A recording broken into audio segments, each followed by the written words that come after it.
improvement. Thank you. Thank you. There's no other public comments on this item. That brings us to 5A, our action agenda items.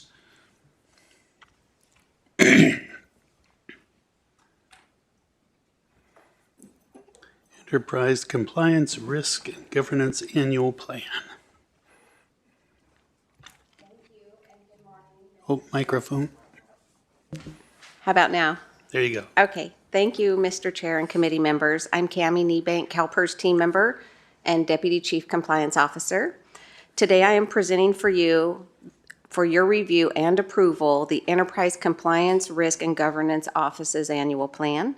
I will highlight for you the areas that we intend to focus on in the coming fiscal year as we continue to mature the compliance and risk program and work through enhancements outlined in the multi-year plans that we have discussed at previous meetings. Our goal remains consistent with prior years to mature and strengthen CalPERS' ability to identify, manage, and mitigate compliance and ethics risks across the organization with a focus on people, processes, and technology. With regards to our focus on people, we continue to develop the skills and abilities of our in-house team so we can focus on building a stronger culture of risk awareness, compliance, and partnerships across the organization.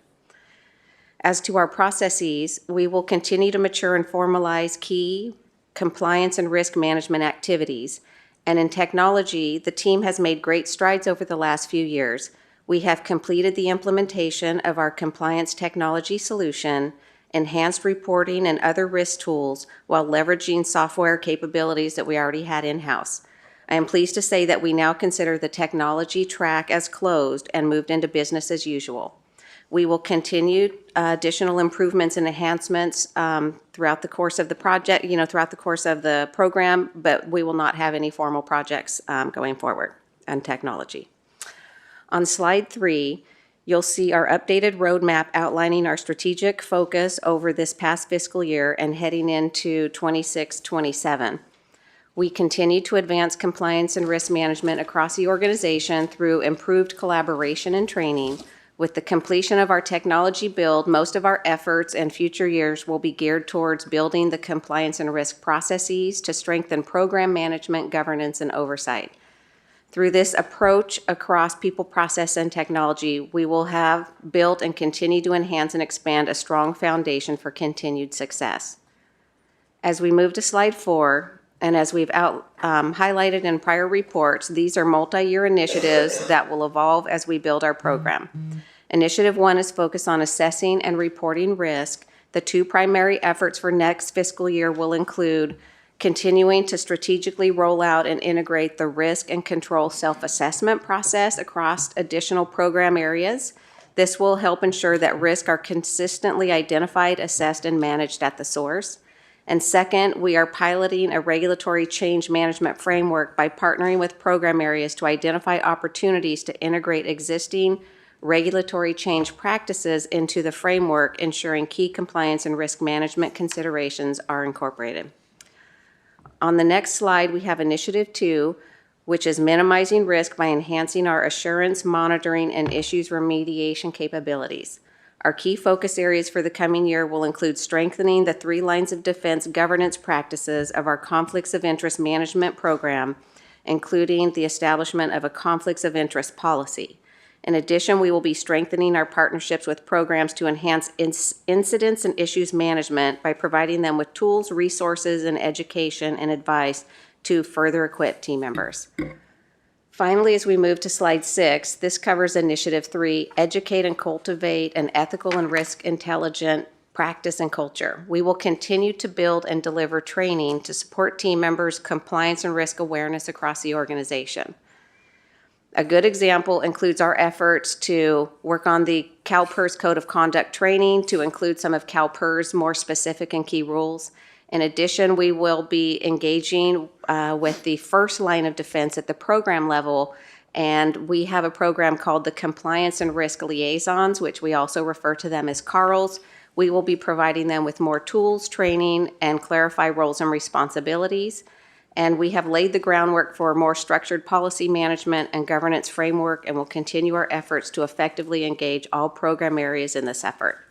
That brings me to the end of our overview of the compliance and risk management initiatives for fiscal year 26-27, and I'm happy to answer any questions. Okay, before we go to questions, I understand that Dr. Willis has joined us, so because we're not all present in the same room, and Dr. Willis will be participating from remote locations not accessible to the public.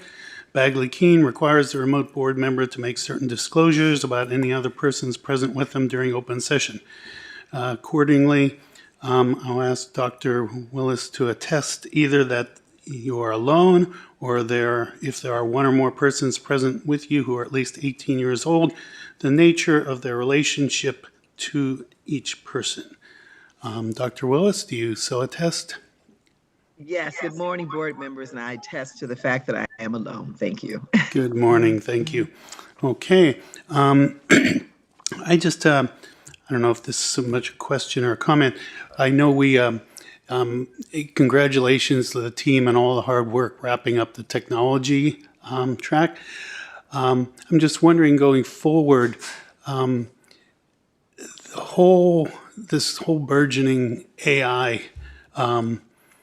world that we're in now, it seems that as tools, it provides us potentially a lot of benefit, but also it seems like something that could really increase the pace of change with both the internal challenges and particularly with external threat actors. Just as it could potentially enhance our capabilities, it could potentially enhance the bad actors' capabilities. Any thoughts on that and whether it's something we'll need to be revisiting sooner than later? Yeah, that's a great question, and it's something that we've already been having some discussions with Prashant about, since he is kind of bringing in new perspectives, and also something talking with our information security office. So yeah, certainly something that is at our forefront of our minds. Yeah, I just added something, not just across this vertical, but across the entire organization that we're thinking very deeply on. As you acknowledge, it's a very fast-moving area, and it touches both our capacities to sort of do the work of the organization, but as new models and new frameworks come out, also increases the surface area of threats to where data and other play in other sort of parts of the organization. So it's something we talk about on a near daily basis, and are sort of bringing in outside experts and increasing our internal capacities in real time. Great, thank you. I'm not seeing any other questions or requests to speak, so I thank you for the report and the work of everyone on the team. Thank you. I have a public comment on this item before we go to it's an action item. So for 5A, I have Mr. Jelensik.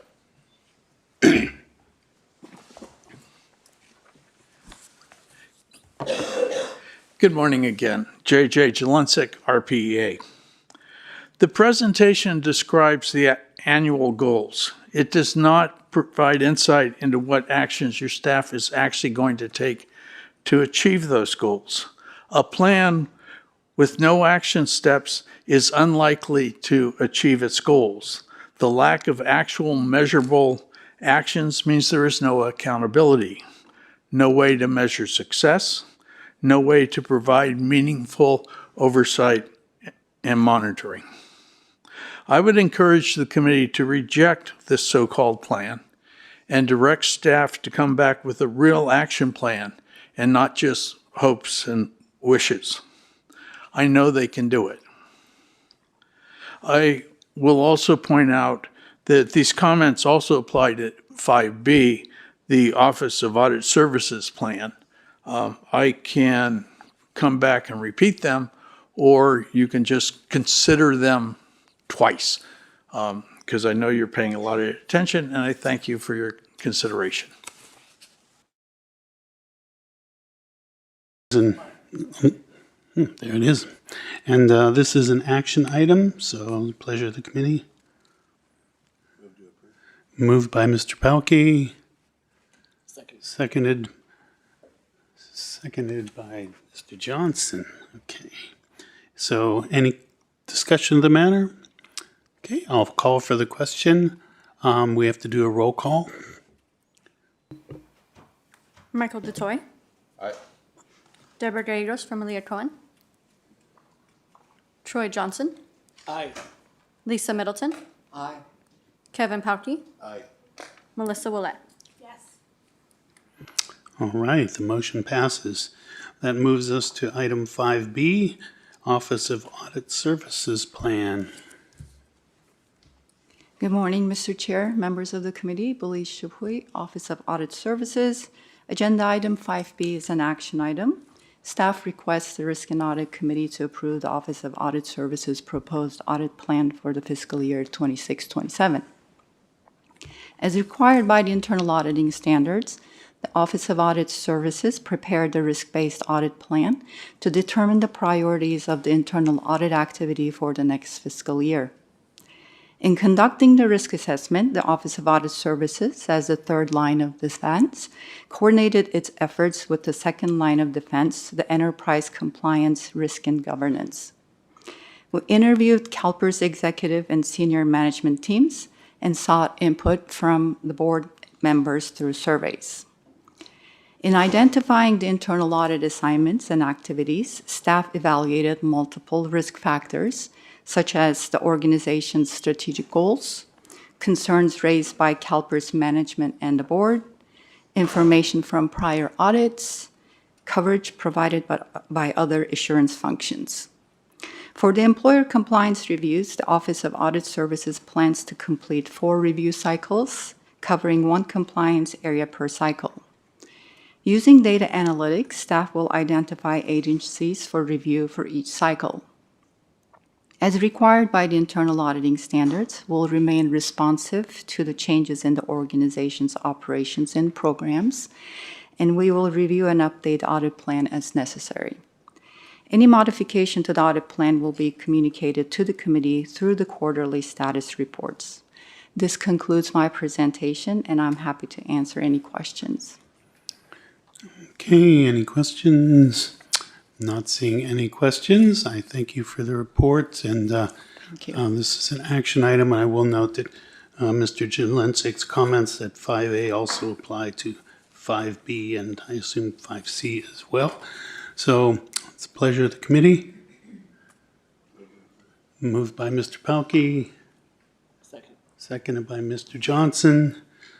Any discussion on the matter? No discussion. I'll call for the question. Michael DeToy. Aye. Deborah Gallegos. Aye. Troy Johnson. Aye. Lisa Middleton. Aye. Kevin Pauke. Aye. Melissa Willett. All right, the ayes have it, the motion passes. That brings us to action agenda item 5C, the Independent Auditor's Annual Plan. Good morning, Mr. Chair, members of the committee, Belize Chapuis, Office of Audit Services again. Agenda item 5C is an action item. Staff requests the Risk and Audit Committee to approve the board's independent auditor, Plant Moran's, audit plan to audit CalPERS' financial statements for the fiscal year ending June 30, 2026. The presentation will allow the Risk and Audit Committee to hear from the independent auditor regarding their approach, objectives, scope, and deliverables for the financial statement audit. Plant Moran staff are presenting with me today, and I would like to turn it over to them. Good morning, everyone. So we're here to provide an overview of the audit plan for 26. If you could move to the next slide, it's just an agenda. We intend to cover the pre-audit communication and end with some, oh, pardon me? Oh, I'm sorry. I'm Jean Young, the lead partner on the account for CalPERS. And again, we intend to provide an overview, and with me is Amanda Kronk, the principal on the engagement, and Michelle Waterworth, our technical leader. If you want to move to slide 5, please. So the audits that we're here to perform are the financial statement audit, the GASB 68 and 75 schedules, and then the attest on the census related to the agent multi-employer plan. In addition to those financial statement audits that we'll be providing, we also will have other deliverables on the internal control over financial reporting and compliance as required by the governmental auditing standards, our required communication at the end to the Risk and the Audit Committee, and then a management letter if needed. The next slide highlights our timing. We actually started in March of 26. We've been having meetings and discussions. We are on site in May to start our walkthrough process and understanding of the internal controls and intend to wrap that up this month. And then the rest is just our plan going forward. Next slide. With any audit, the auditor responsibilities are to gain an understanding of the internal controls, but not provide an opinion on those. It's really for us to design appropriate procedures, to express an opinion on the financial statements, and then again, under the GAO standards, we're expected to design audit procedures to detect instances of non-compliance related to financial reporting. Also, we will report communications regarding any deficiencies that come to our attention that are required to be disclosed, such as material weaknesses or significant deficiencies. The next slide, continuing with the auditor responsibilities, we will report on the amounts in the financials that are management estimates, more significant estimates, which Amanda is going to cover in more detail. And then to conduct the audit in a responsibility not to relieve management of their responsibilities, but to do the testing under the audit procedures. And then lastly, we obviously need to maintain our independence under the professional standards related to this process. With that, I'll turn it over to Amanda. Thanks, Jean. This slide here covers a couple key elements to our audit, and the first of which is the internal control structure. Jean briefly mentioned that our goal and part of our audit procedures are to gain an understanding of the processes and controls here at CalPERS to ensure that our audit procedures are designed accordingly. That process is much more complex than I just made it sound. And in this first year, we've really started with the narratives that your team has in place. We then have coupled that with a number of inquiries to ensure that we have a full picture of the processes and controls, at which point we then will walk through the those key processes and controls. As Jean mentioned, we do not and will not opine on the effectiveness of those internal controls, but again, it certainly helps us indicate whether they're operating as intended, but B, really helps us design the rest of our audit procedures. In keeping with designing the rest of those audit procedures, we do adhere to the concept of materiality. And this is not a new concept. I'm sure you've heard it in the past, but it really does help guide us to what are significant transactions and maybe areas that we need to place a greater emphasis on, but also helps us identify maybe unusual transactions or new transactions to CalPERS that we also need to place a greater emphasis on.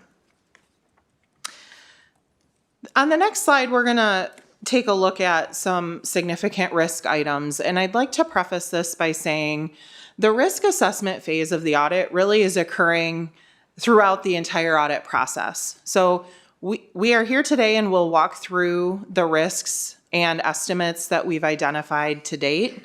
But just know that as we continue to not only plan, but work through our final year-end fieldwork, should anything arise that does require communication to you, we will do so at that time. So the items on this slide are a mixture of not only significant risks that the auditing standards have indicated are present for every single audit, but also risks that are very specific to CalPERS. The first of which on this slide is management override of internal controls.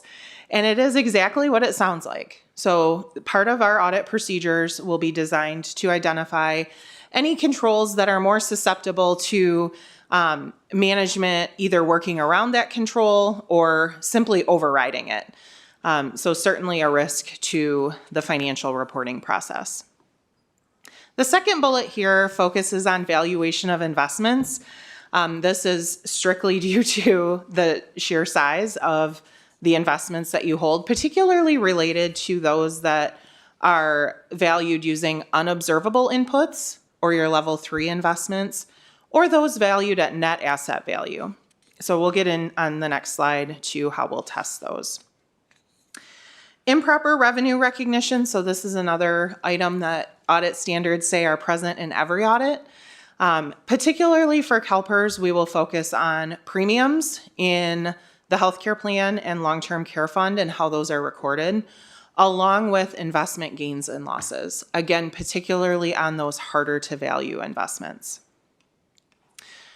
Total pension and OPEB liabilities are considered a significant estimate that management makes through the use of actuarial experts, and part of our procedures will be to not only test the inputs that are used in calculating those liabilities, but also the assumptions that are made.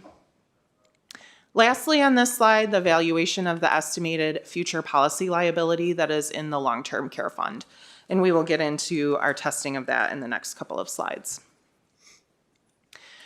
So as you can imagine, we've identified these risks, and we certainly on the next two slides want to walk through how we're going to test them. So on the next slide, we'll begin with management override of internal controls.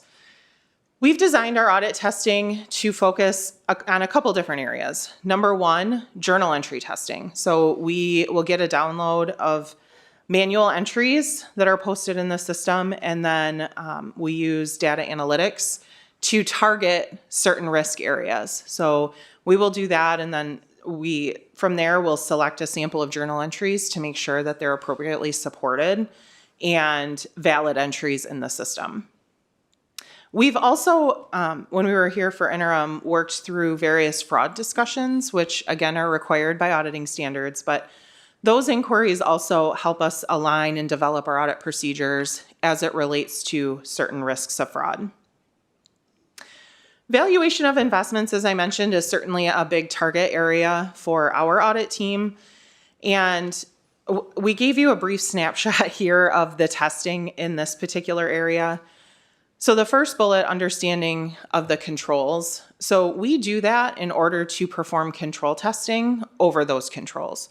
So we will identify the key controls in place that reduce the risk that those valuations are incorrect, and we will control test those certain controls. We also perform data analytics, and we're looking for key risk areas as it relates to those level 3 and net asset value investments. And we're looking for things such as new investments or significant fluctuations that may not be expected based on market trends. And we utilize that to select the investments for substantive testing, at which point we'll look at management's lag analysis, expert involvement. So for those level 3 investments that don't have readily available audited financial statements, we will involve our investment experts to provide assistance in reviewing the assumptions and inputs into those estimates. And then again, for those valued at net asset value, we'll be obtaining and reviewing the audited financial statements and related capital statements. As I previously mentioned, improper revenue recognition is a risk here as well, and we dovetail that testing in with our substantive testing of those alternative investments. The last section here is related to the improper revenue recognition of premiums. And this is really, this testing will be focused on the premiums and recording of the federal government subsidies. And to do that, we will select a sample for testing. We will get the supporting documentation, ensure that that is all vouched to the cash receipts. And then we will also be testing and recomputing the unearned premiums in the healthcare fund. The next slide focuses on the total pension and OPEB liabilities. There are a number of contributing tests in this area that we do. We start with focusing on the key census data attributes or the demographic key points in the census data. We do a number of analytics there to look for anomalies. Maybe it's, somebody had 5 years, added 5 years of service as opposed to 1 and things of that nature. We also are performing testing at the employers. So we've selected a sample of employers for testing, and we will be ensuring that the data that they've provided is accurate and complete. Again, I've mentioned the analytical tests. We also will select samples for substantive testing. And last but certainly not least, we will be reviewing the actuarial valuations, testing and ensuring that those key assumptions are reasonable, not only for CalPERS and the data used, but certainly compared to other market assumptions. The last section on this slide is focused on that future policy liability in the long-term care fund. I would say similarly to the pension and OPEB liabilities, we'll be reviewing the data used to develop that estimate, ensuring that the assumptions used are reasonable, and we will do so through our on-staff actuarial specialists, along with the tools that management has utilized to develop that liability. On the next slide, you might be thinking that was a lot of audit talk, but there's also a lot more to CalPERS than just those areas, and we agree with that. So just because we may not have a specific risk or estimate associated with an audit cycle doesn't mean that we won't be addressing it. So this slide just highlights a couple of other key and large audit sections for you. Contributions, certainly key. Contributions coming in from the employers and ensuring that those are reflected appropriately. Benefit payments going out, whether it be to participants or the employers in the case of OPEB. We will be selecting samples and performing analytics and things of that nature. The healthcare estimated insurance claim payable, or the IBNR, that is an estimate, and we will be reviewing it and testing it as such. So again, what were the inputs utilized and are those reasonable? And then looking at administrative fee revenues and expenses. With that, Michelle is going to give you a highlight of accounting standard changes. Good morning, everyone. As Jean mentioned, my name is Michelle Waterworth, and I'm going to wrap up our presentation by just sharing with you some of the things that we're going to be looking for this year in terms of the accounting standard changes, and a preview of what's to come for you for next year in that same vein. So if you look at slide 15, this just gives you a very high level. We only have 2 standards that will impact this year. And fortunately, those standards were going to have a fairly minor impact on CalPERS. And one thing that's notable with both of these standards, they impact only disclosure. A lot of times when the Governmental Accounting Standards Board puts forth pronouncements, they impact both the accounting, so your financial statements, as well as disclosure. These 2 particular pronouncements for every organization only impacts the disclosure. And here again for CalPERS, the impact on the disclosures, because of the nature of your entity for these 2 standards, is fairly minor. So I'm going to go through them fairly quickly. On the next slide, slide 16, I want to talk about the first standard, and this is a standard that CalPERS is implementing this year. It deals with the financial reporting model, and really, again, because it's disclosure only, it's going to have 2 particular impacts specific to CalPERS. First of all, you have a section in your financial statement called the Management Discussion and Analysis. This particular pronouncement that GASB put forth basically emphasizes the importance in the MD&A of really telling users what happened during the year. The goal is a user could just look at your MD&A and come away with an understanding, a really good understanding of what happened within the organization this year. So there are 5 basic sections that GASB prescribes to the MD&A, somewhat similar to what you've already been seeing in your financial statements. But again, GASB is emphasizing really to tell the reader what happened. Why did changes occur during the organization, and in particular within the financial statements? The second impact will be on your proprietary funds. There is a slight change in the format of those proprietary funds. Again, it will have a very minor impact on CalPERS. And again, this is a standard that you'll be implementing for June 30th, 26, so for this year. And then the second standard that CalPERS is implementing this year has to do with, again, disclosure only, and it has to do with capital assets. And because capital assets out here are very, very, very minor in the scheme of your other financial statement numbers, this particular pronouncement, which requires some changes in the disclosures, is really not going to be impactful. So that's great news.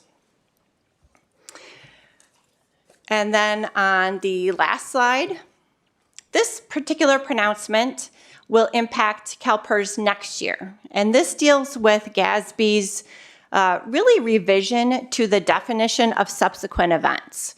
So GASB looked at really a population of financial reports and determined that a very high number of governments really aren't under current standards today. They're really not disclosing subsequent events the way they need to. So GASB decided to revise the standard. So this standard does two things. It changes the definition of subsequent events, and it will require a new footnote in your financial statements. And that footnote has to display the date through which subsequent events were evaluated. So again, in the scheme of things, it's disclosure only, and it will have a very minor impact on you. But again, that's a change for next year. And with that, we are happy to take any questions or comments that you have for us today. Okay, we have several questions. I'll start with Director Willett. Thank you. Thank you for the presentation. Welcome to CalPERS. I just want to follow up first on the significant risks you flagged around valuation of investments without observable inputs. And I think, if I understand correctly, that's mostly our private equity, private debt, and real estate holdings.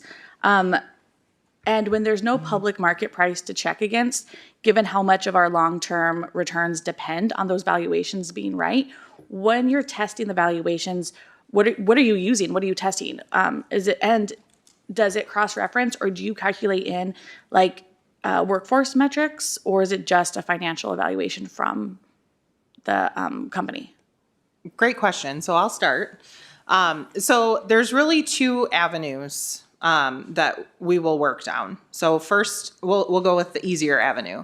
So for those that are valued using what's referred to as net asset value, our process starts with management's process, which is to utilize the March 31st valuation and roll it forward to June 30th. So we start there. We will obtain the audited financial statement that private equity or private debt investment issues. We will ensure that the capital statements that CalPERS is getting are accurate using that audited financial statement. And then certainly we will test the roll forward process. Now, what we will also do is if that June 30th, 2026 capital statement becomes available before we issue the audit opinion, we will also evaluate that audit evidence to ensure, again, to your point, were any gains and losses significant that needed to be recorded as of June 30th. And we also test management's process of reviewing those June 30th capital statements as well to ensure that we have an understanding of how many were received and how many have yet to be received for those private equity and private debt investments. Now, the other avenue where perhaps audited financial statements are not readily available, which we most commonly see with the real estate investments or the real assets, we will work with our internal real estate investment professionals and to ensure, so we do a couple of things in this area. We will obtain what that investment's holdings are and what the inputs utilized into their evaluation are. And we will ensure that our experts think that those inputs are reasonable, such as, occupancy rates and things of that nature. We will also obtain and review appraisals if those are available, again, with our experts reviewing those appraisals to ensure that the inputs and assumptions used are reasonable. I don't know if Jean and Michelle have anything to add. Yeah, on those level 3 investments where there are unobservable inputs, as Amanda mentioned, we are looking at the significant inputs and assumptions that go along with those valuations. And we do pull in our valuation specialists into the process. They have lots of data on comparable company multiples. That also is something that they look at and compare your assumptions against. All right, thank you. Just to make a comment, having worked at the assessor's office for 10 years, I feel sometimes those real estate appraisals are more an art than a science. So it is make me, independent appraisals would be really valuable in that sense. And then just more broadly though, as we're looking through these risk areas, I'm thinking about how they translate into what it means for our employers, right? What it means for employers and ultimately our members and the rates that they contribute. So of the 5 significant risk areas identified, which one do you think carries the greatest risk of a finding that would affect employer contribution rates and a risk that's changed materially from last year's plan, if any? I'll start. I think investment valuation. So if your investment valuations are, I'll say perhaps misstated, I think that can translate into future changes to employer contributions, right? Whether to the positive or the negative. But my vote, I guess, if we're voting here, would be investment valuation. I would agree. That is the highest risk. And again, all of these are significant risks that we have to consider. But investments, obviously, if they're not on the public market, they're harder to value, which again, we want to understand the controls to understand what management does to come up with that valuation and then do our own independent evaluation of that valuation and work with our experts. So again, if there's an industry issue or something's going on, just considering that. Thank you. That's my questions. Okay, next I have Director Gallegos. Thank you, and welcome. Going back to a conversation that we had a little bit earlier, to what extent do you utilize AI? How does that help you facilitate such a massive audit process? And if you could just explain how you envision using that with our process. So for AI, we have some tools that we use for the data analytics, but that's not really using AI. We're really comparing we'll take all the census and compare it to the previous year, and what we're looking for are outliers. As Amanda referred to, if someone should have one more year of service, their birth date should not change. This should pop out the outliers, and then we look at them. We do use AI potentially for some research and memos and such, but we do keep protected client data is not going through the AI. That's just a risk that we're not taking as a firm at this point. So again, we can use it for informational, but we have a lot of data analytics that we use that are more precise software that we can use and test that census data. And just to clarify, I wasn't asking in the context of risk, although there are risks, but more facilitation and how you can speed up or help you broaden your ability to audit using AI. A couple other areas that I will say we've had great success using AI is contract review. So I think we can all appreciate how lengthy some contracts get. So utilizing AI to pull out the key elements of those contracts.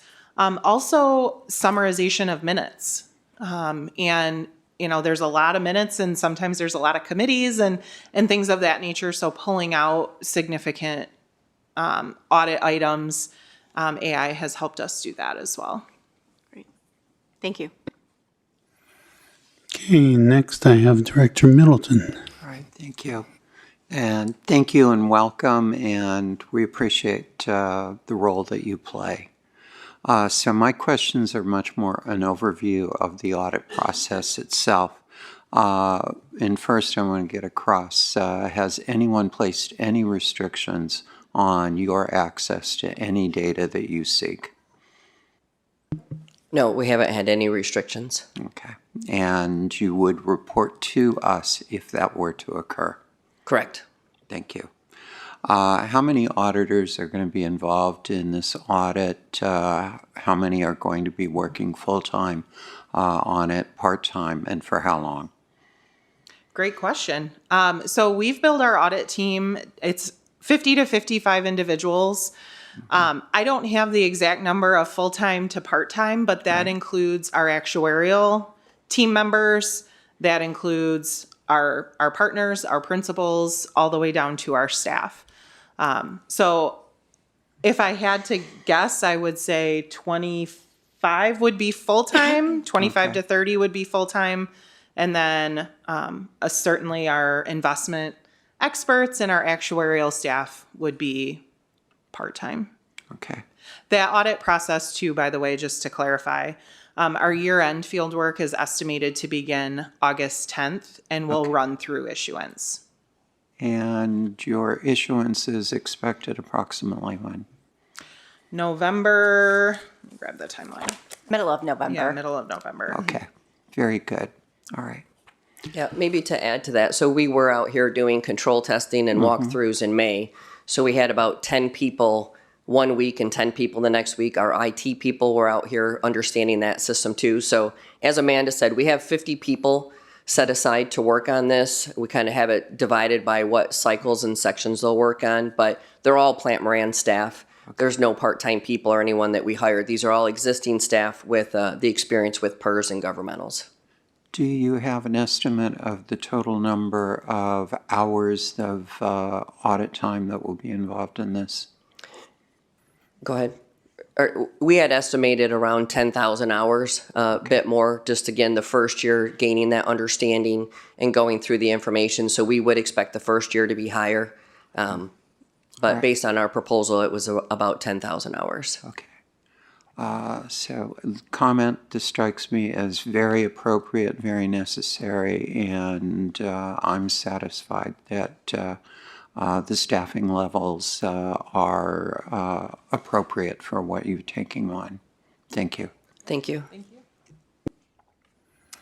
Okay, I'm not seeing any other requests to speak, and I will just comment that, I've been pretty much following fairly closely this transition, and I think both your team and our internal team have done a phenomenal job of getting things up to speed. Everyone's kind of hit the ground running. I think the priorities that you've outlined are right on target with our priorities, and so I just look forward to continued progress, and we'll just stay in touch, and the committee will be very open to any issues that come up as they come along. Great, thank you. Thank you. So this is an action item. I don't have any requests to speak on this one, so it's a pleasure of the committee. Moved by, okay, moved and seconded. So I will, not seeing any requests to speak, so we'll call for the question. Michael DeToy. Aye. Deborah Gallegos. Aye. Troy Johnson. Aye. Lisa Middleton. Aye. Kevin Pauke. Aye. Melissa Willett. Yes. Okay, the ayes have it. The motion's approved. I thank you all. Thank you. Okay, that will move us to information agenda item 6A, the third-party evaluation and certification of the 2024 CalPERS annual evaluations for public agencies. Give you a little time to get up there and get seated.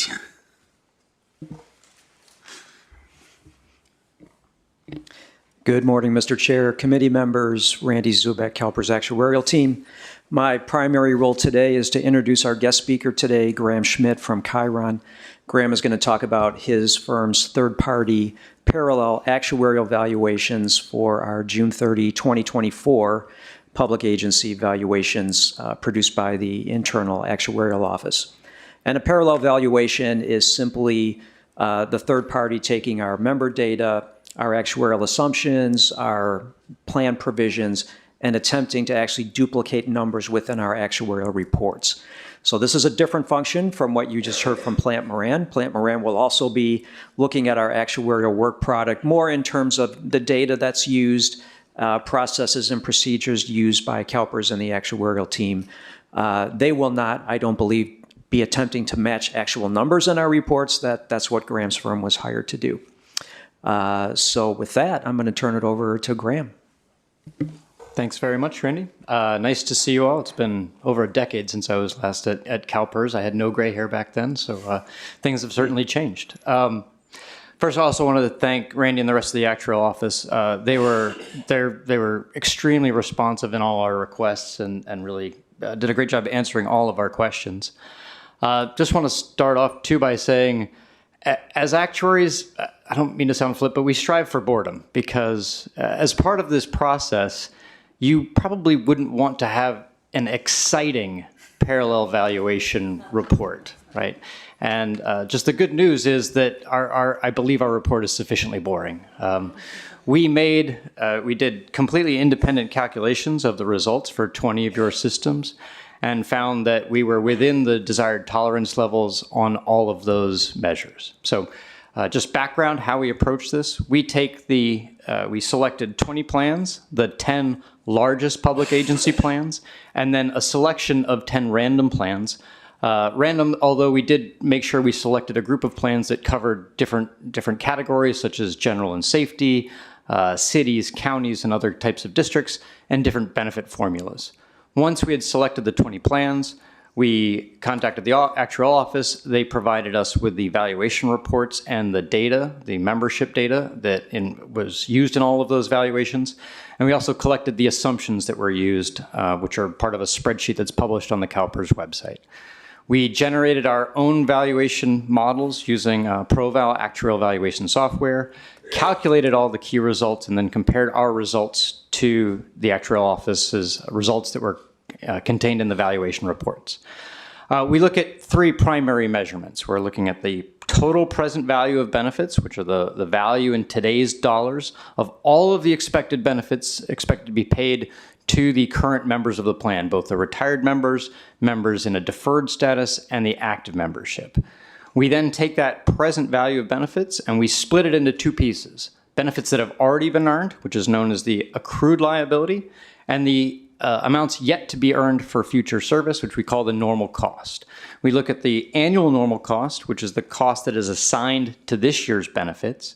And once we have that number, we deduct the membership contributions, the member rates. We are left with the portion of this year's benefits that the employer is covering. And then we add to that the unfunded liability amortization payment, right? So what do you have in terms of your assets compared to your liabilities? And what's the payment that you're making to pay that off over the funding policy adopted by the board? With that, we get to the total contribution rate. So we have those measurements. We have the total value of benefits, the accrued liability that's already been earned, and then the normal cost and the employer contribution rates.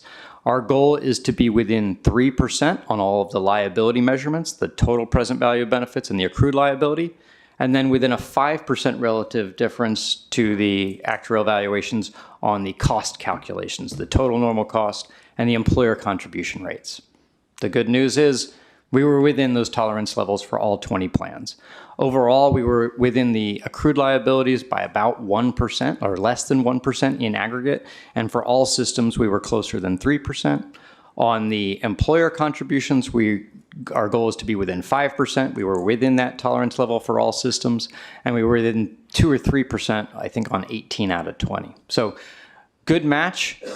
We also reviewed the reports themselves to make sure that they complied with the actual standards of practice. We found that they did. They included all of the relevant disclosures that are required under those standards. We also looked at the assumptions and methods that were used, and we found those to be reasonable and also in compliance with the actual standards of practice. Our reports have a few very minor technical details, none of which would result in any recommendations to change anything that the actuarial office is doing in terms of the calculations. We recommended that they maybe add a sentence or two in their reports to enhance some of the disclosures, but the key disclosures are all contained within those reports. So overall, it was a great process. It showed that the results that are being determined as part of your evaluation are accurate and reflect the information that's underlying them. And I'm happy to answer any questions. Okay, thank you. I'm not seeing any questions. Oh, I am. Mr. Rubalcava. I'll let the board members, committee members speak first, if that's okay. Okay, we'll start with Mr. DeToy. Thank you for the report. I'm glad it is boring, as you said. Couple questions. So the 3% and the 5% tolerance levels, are those something that is a national standard, or is that something that we decide as a board, or where do those numbers come from? So it is, those numbers are part of the scope of the project as determined by your board and your system. However, they are consistent with the tolerance levels that we typically see when we are doing actual audits for other systems. Okay. So that is something, as we have aspirational goals, we could try to tighten up in the future, or do you not recommend? You can try to get closer. However, there are always going to be some differences in the valuation systems that we use in terms of how we do things like rounding, somebody who is a new hire. So you're always going to have some small differences. I'd say that the key number is that total present value of benefits, right? Mm-hmm. What's the total value that you expect to pay out in benefits? And we are well within 1% on that number. 1% is close enough from the actual perspective, especially when you think about how much your assets can vary from year to year. Absolutely. And then for a plan as complex and large as us, we have the 10 largest plans that you do, and then the other 10 randomly assigned or, plans that you choose, or what is the process for getting to those 10? Do those get excluded in the future? And then is that sample size smaller, or do you think, getting a larger sample size would be better? So for the 10 largest, it's based on membership. So yeah, that one's easy. And essentially those were the same that were done as part of the last actuarial review. For the 10 random plans, we made sure that we did not select any of the 10 that were reviewed as part of the prior parallel review process. I think that 10 is a good sample, especially when we are making sure that we're capturing pretty much every benefit formula that is being paid, as well as these different classes of employees. So I think that 10 is a reasonable sample, especially because every time you do this process, we're getting a new sample of 10 plans. Perfect. We are also looking at individual member test lives as part of this process. So we collect not just for the plans as a whole, but we get the full detailed valuation results for each and every individual participant within that system. So we actually can compare individual liabilities. And as part of doing so, we select a few samples. We can see exactly how those are calculated down to the dollar. And as part of that process, we verified that we thought the calculations were performed correctly. Perfect. Thank you very much. Let me just add a couple quick comments to that. So the one or two plans that were anywhere near the 3% threshold on liabilities, we made sure we understood exactly where those differences were coming from. Same with the 5% on the contribution side. And as Graham said, they generally came down to legitimate differences between the valuation systems. It wasn't a mystery why we didn't match. We all knew why we didn't match. And as Graham said, our procedures would be deemed appropriate by their firm and other firms. Also, just to remind the committee that this is phase one of a three-phase contract with Chiron. This was for public agencies. Chiron will be coming back next year to talk about the state and schools reports. And then the third phase will be judges and legislators. Okay, Director Johnson. Thank you for the report. Just a question and a comment. The question may be just procedural. The plans and the agencies, even with the 10, not the 10 random, but the other ones, were they picked at random, or were they just the top 10? Or were they given to you? They are the largest 10 by membership size. Okay, great. And then just the enhancements, I just want to say they just really elevate the transparency, the things you've identified, and I just think that the more clear that we can make things, the better. So I appreciate those as well. Thank you. Thank you. And let me just add, we also appreciate this process, and we do our best to use it to continuously improve our work product. The recommendations that Chiron had on the contents of the report, how certain things were presented, we will definitely make some modifications to address those. Not for the 25 valuations, those are within a month of being completed, but for the June 30, 26 valuations, we will have those modifications in. Okay, Director Willett. Thank you. Thank you for the presentation and the report. And I think, Randall, you just answered one of my questions. So for the reporting and documentation observations in the summary, specifically the second bullet where you the information wasn't available on which members belong to which group, and you recommended adding clarifying language to those exhibits. Is that the thing that you just said are going to fix for next time? Yeah, that's definitely one of the areas, if Graham and his folks thought it was confusing, then we're going to assume that it is, even though our people have looked at it and sort of get numb to seeing it year after year. We will do our best to make it more understandable. Thank you. And to follow up on Mr. Detoy's question, I understand the tolerance level of 35% is standard, and 1% is a small percent, absolutely. But I think that the dollar values are still very significant at 1% or less than 1% in some of the cases. I know in Santa Clara County, there's, $14 billion worth of benefits there, right? So 1% significant, especially in some of these public agencies, the large ones that operate public hospitals and are having massive budget restrictions and cuts going into this. That 1% difference could make a huge impact to a member's life or a member's ability to have a job or not have a job. And so I'm wondering, when there are these discrepancies, how would we address those?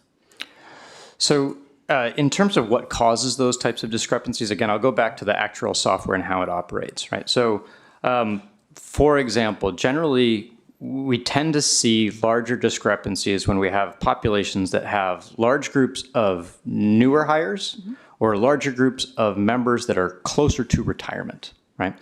So let's say we have people that are closer to retirement.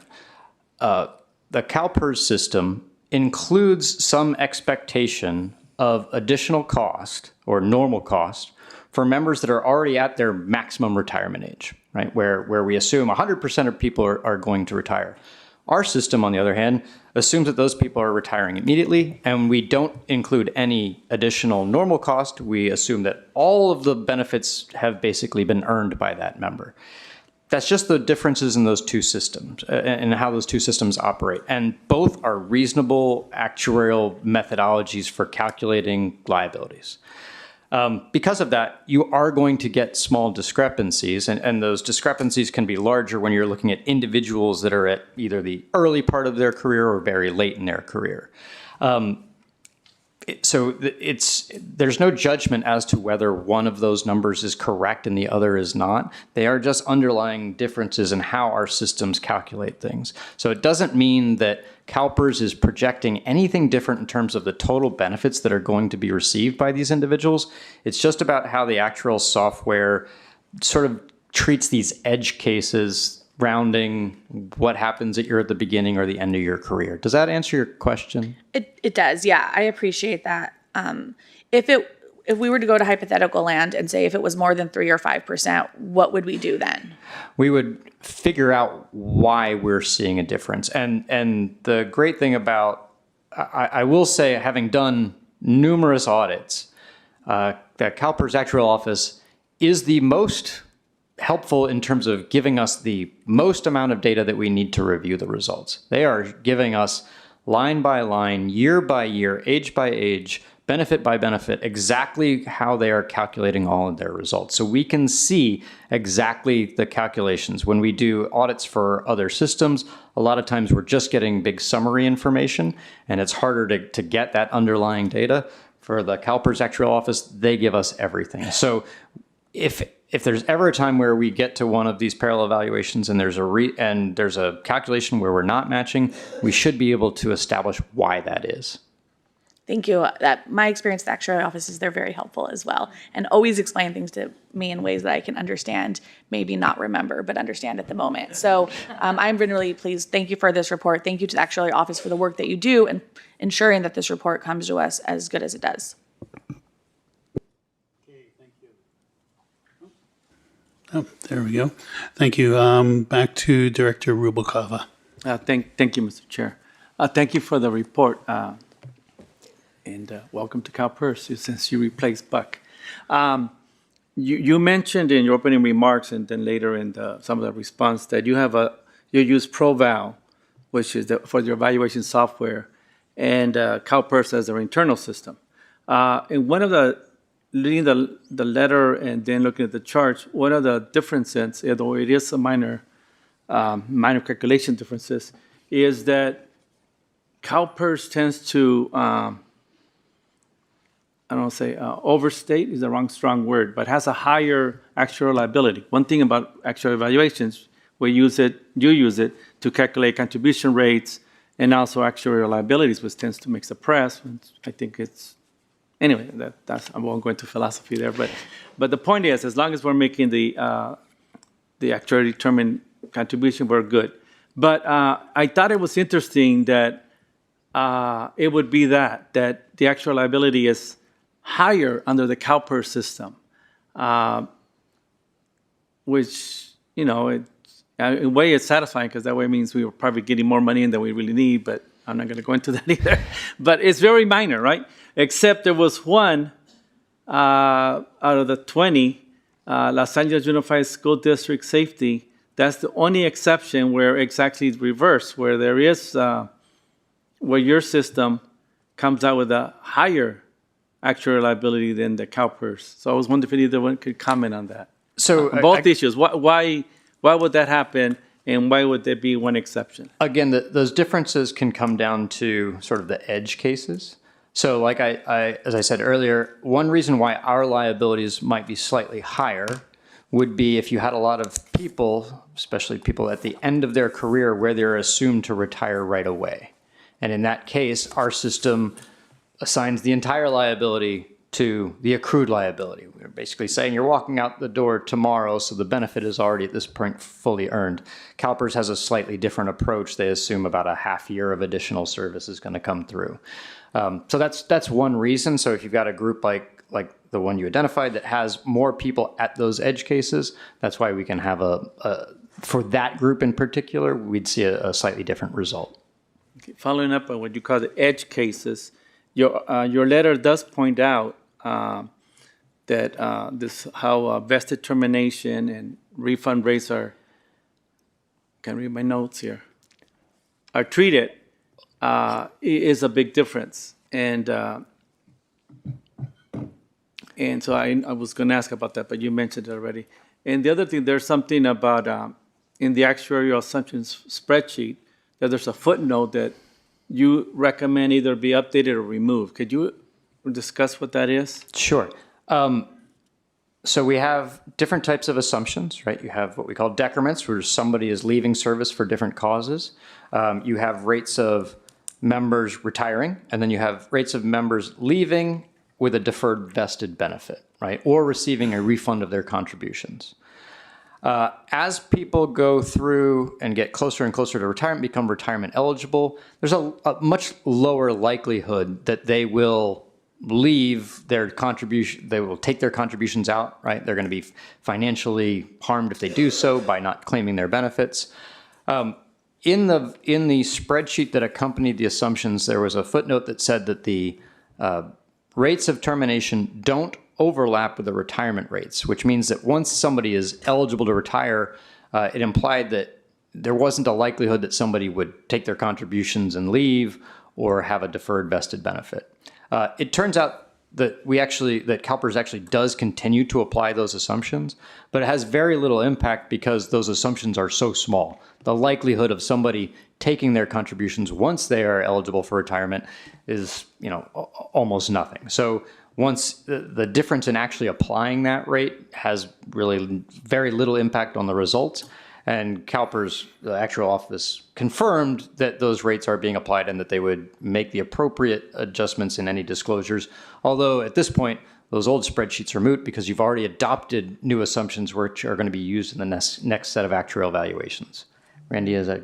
Yeah, we completely agreed with that comment, and the language has already been changed.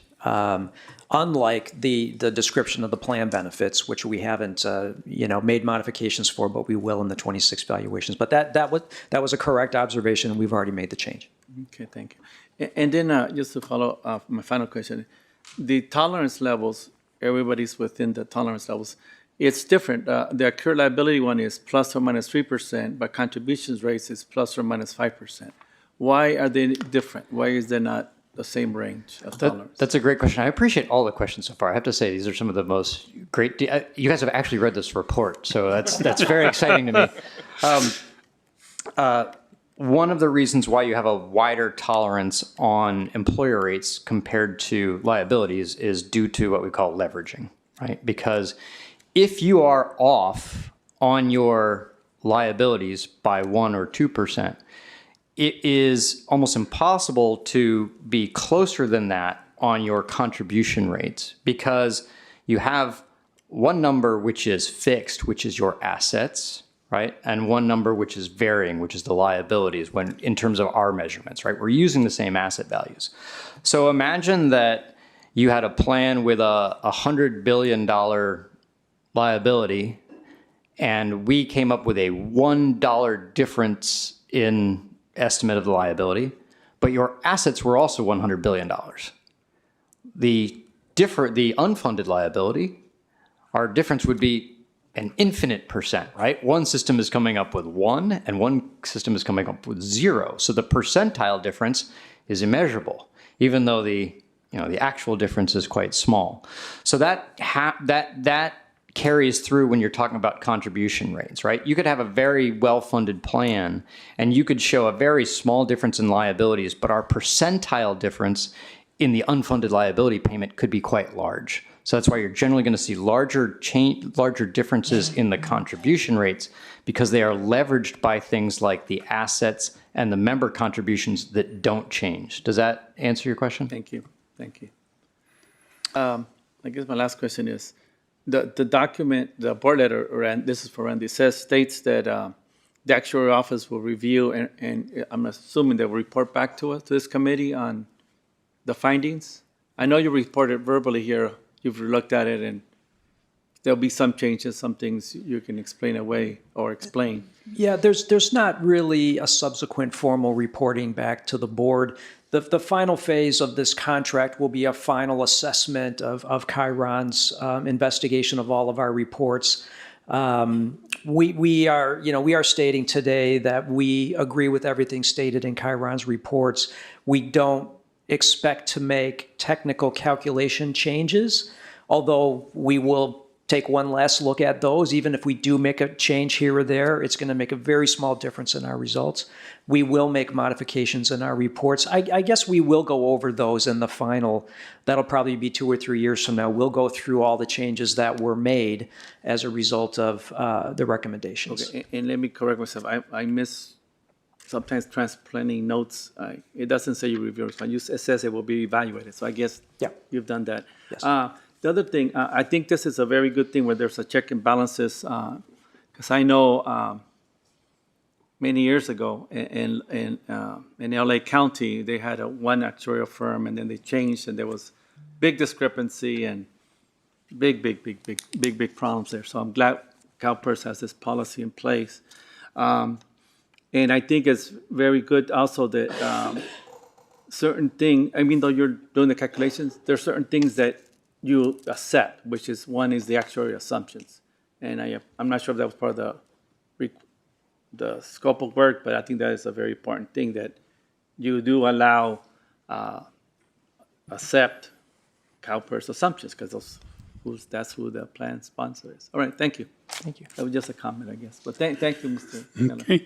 And I do have one more, Director Middleton. All right, thank you. Just a couple of comments. First, I want to thank you for the clarity of this report. It was one that your findings were very clear and understandable and greatly appreciated. Earlier, when the previous auditors were up, I asked the question as to whether or not there were any restrictions that have been placed on them. And of course, that's simply the minimum standard that any auditor would have to encounter and would expect that there would be absolutely no restrictions. What you said earlier today is something that I think is worth note, that our auditing staff had anticipated what it is that you are going to be needing and providing that in the kind of detail that you would require and want.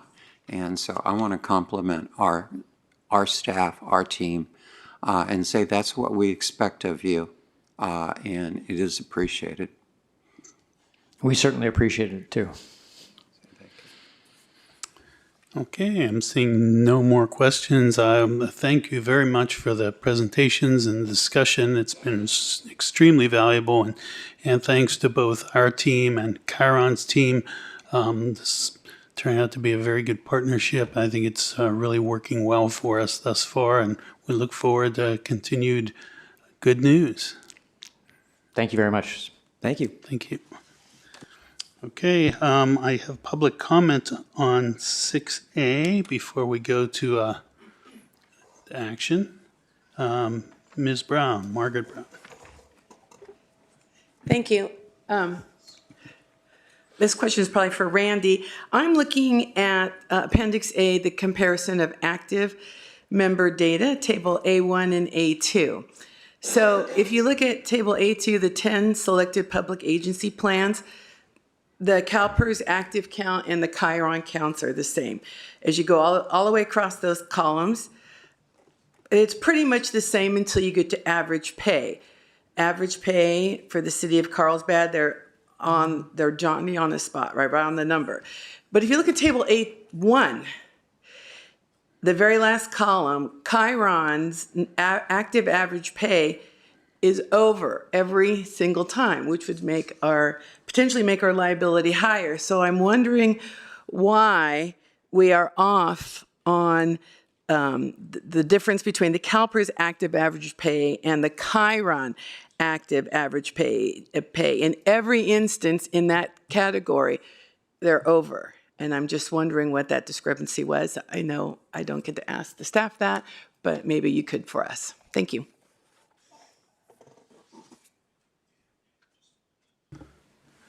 Thank you for your comments, and I don't know, we don't want to be responding to comments from public commenters in real time here, but hopefully we can get that answer back to Ms. Brown at some point. Okay, so this is an action item, so it's the pleasure of the committee.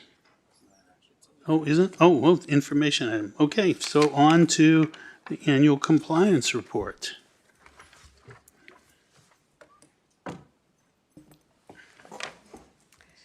All right, good morning again. Cami Niebank, Deputy Chief Compliance Officer. Every year, CalPERS compiles an annual compliance report to highlight enterprise-wide compliance, ethics, and risk management activities and accomplishments.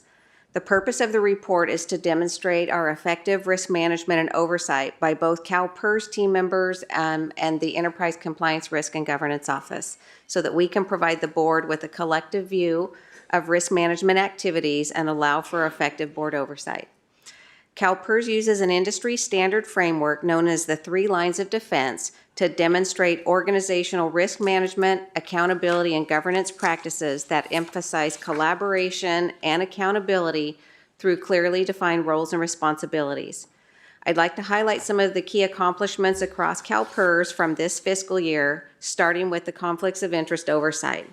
So the Enterprise Compliance Risk and Governance Team, which I'll just refer to as the team because it's a little bit of a mouthful, matured the Investment Compliance Advisory Services Program with our approach to onboarding, advice and guidance sessions for new hires, and also promotions within CalPERS who are covered person individuals and those individuals in the investment office. We also enhanced our compliance awareness resources, and our reporting to management. These efforts reinforce our understanding of compliance obligations and promote transparency in ethics and compliance activities. Within monitoring and insurance enhancements we made across CalPERS, these included 100% completion of CalPERS leaders who are required to submit a monthly gift disclosure. The team continues to support the CalPERS team members with ongoing guidance and oversight and identify and address any potential questions that they may have. The actuarial office strengthened data integrity by collaborating with various program areas during the annual evaluation process to identify and correct discrepancies and errors and support more accurate material risk identification and assessment. Within advice and education, the Human Resources Division partnered with our team to assist with implementing automated tracking for compliance, for mandatory compliance and ethics training. The Health Policy and Benefits Program confirmed that all MedInsight users met security and HIPAA requirements that supported ongoing compliance through regular staff training and open office hours. Within the risk assessment and mitigation area, as part of a multi-year initiative, the Information Technology Services branch strengthened our risk management foundation by completing 32 risk and control self-assessments and piloting a new process to reinforce ongoing ownership and accountability for control maintenance. The Information Security Office, in partnership with IT branch, also established a generative AI risk framework to proactively identify and manage risks and support a secure and responsible adoption across the organization. Our customer service branch improved various facets of their disability, retirement, and survivor benefits processes, including improving self-service options on disability retirement pages and implementing workflow solutions to improve efficiencies. These efforts bolster internal controls to help mitigate risk in benefit processing. Under data privacy and protection, the Information Security Office strengthened CalPERS' data privacy commitment by updating key privacy policies and notices, providing clear guidance on personal information protection, and implementing proactive measures to prevent unauthorized access and misuse. HR launched the Secure Data Locker platform for confidential HR data sharing, reducing unauthorized access risk, and improving data governance and compliance.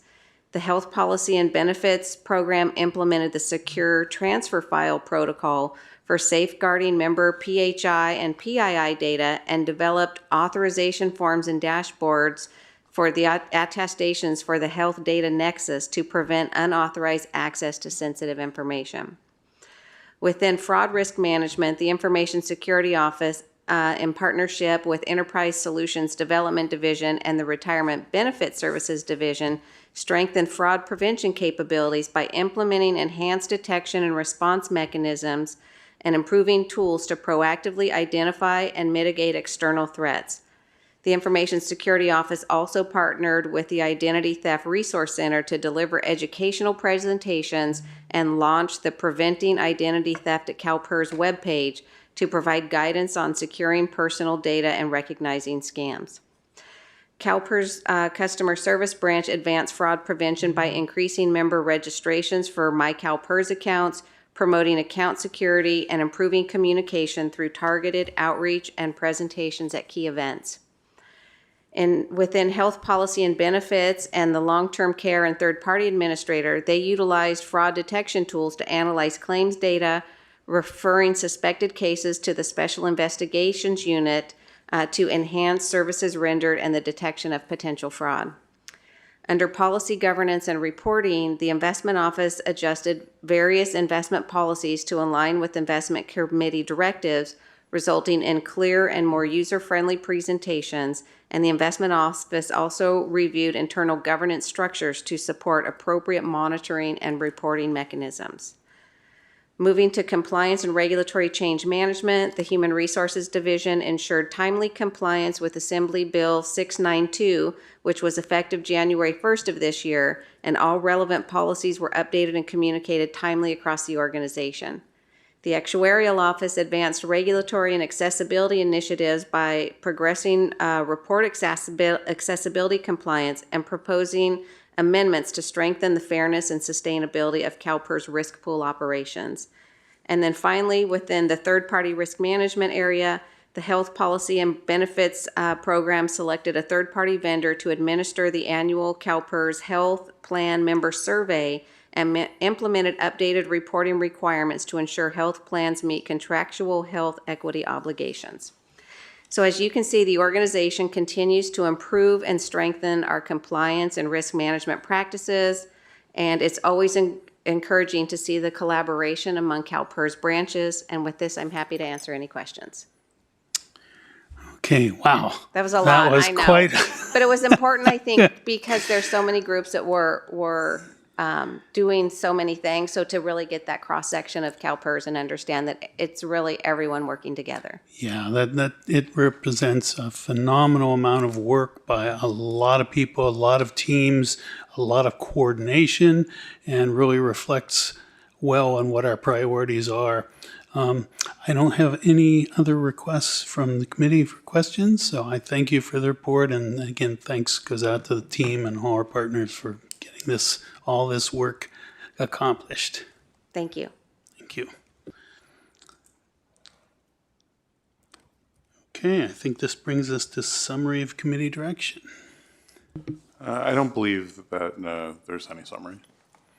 Okay, I would say that getting back to Ms. Brown with an answer to that question, and please share that with the committee. Okay. And that brings us now to public comment. I have several public commenters for 6D, and I'll start with Margaret Brown, and then I believe it's phone callers after that.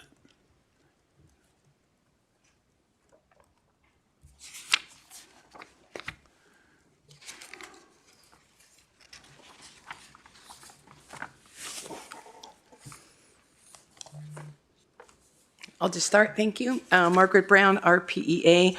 I did not get my comment card in for item 4C, so I want to go back to something Ms. Middleton knows I'm very interested in, which is the audited findings, the employer compliance reviews, age findings over 1 year old.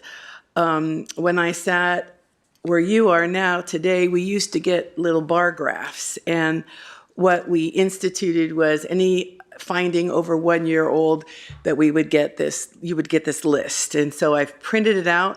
There are actually 86 aged findings over 1 year old, which have not been resolved. And I'm here to talk about 68 of them, which are employment after retirement. So this is retired annuitants problems. 80% of the findings have to do with retired annuitants working for their employers. And I've got to tell you, you had something come up at the last board meeting and it got settled, the item got pulled. But I have to tell you that retirees that get caught up, I don't want to say caught, I don't think they're doing anything wrong, but get caught up in the processes and the procedures, or if the employers have not correctly done something, it is devastating for the retirees or beneficiaries that get trapped in these audits, and it's just devastating to them, and it takes a long time to solve. So I know that staff is working hard on these issues, but we really need to get more support and help with processes and procedures so we don't end up with 80% of the findings being over a year old, that they're all regarding retired annuitants working. And then something else that impacts schools, for those of you that don't know, I retired from school district management. And on May 18th, the CalPERS staff issued a new circular. And it's a new way to determine vacation time used to stay in paid status during fixed school breaks is no longer creditable towards retirement. That's a mouthful. But it's a new interpretation from CalPERS. And it's a significant change impacting how school employers may report compensation earned during vacation time. If you haven't read the circular, take a look at it. It's a nightmare for the staff to implement and for the employee who thinks they've earned that time and now it's all going to be taken away because of a new interpretation. So I'm telling you, you're going to get more findings like this because of that new circular. Ask staff about it. It's very important and it's going to harm employees. Thank you. Thank you for your comments. Okay, I think that wraps things up there. So we'll recess now into closed session for items 1 through 3 from the closed David, session. we do have one caller on the phone. Oh, we do. Okay, sorry. We have one caller. Let's hear from our caller on 6D. Yes, Chair Miller, we have John Holden here to speak to item 6D. John Holden, you are now live and can proceed with your comments. Yes, hello. My name is John Holden. I'm a San Francisco native. I sat on a pension board of ecology, and I also am now a participant in the GTARP, which is the Golden Gate Transit Amalgamated Transit Plan. We do have Graham Schmidt from Chiron that audits at that plan. I do have some discrepancies with his audit process. He uses the Winklevoss twins software. Where, if you don't know who they are the Facebook crypto twins. So some of the discrepancies you can see, they're trying to move that plan into CalPERS because it is really a huge mess. They took a pension holiday. They have a SPP guaranteed 8% for somebody. That's 80% of the liabilities out the door. It's a huge mess of a plan, and they're trying to get it in there. But I understood that the CalPERS audit was much higher contribution than their audit at Chiron. So this is a red flag to me that you really have to. It seems like the CalPERS is internally more robust in their audit process versus some of this other stuff. And so I would really look at these special districts that are running for cover. This one was not funded by an ARC, this plan. It was funded by payroll contributions, and nobody was really coming to work. So the contributions were missing from union officers, from all kinds of officers. So I believe the liability is way higher if you dig down and really start to look at the pension spiking and the stuff. We had the Western Pension Plan attorneys look at it, and all 3 attorneys came back with that this plan is very problematic. It can be sued because of the California rule.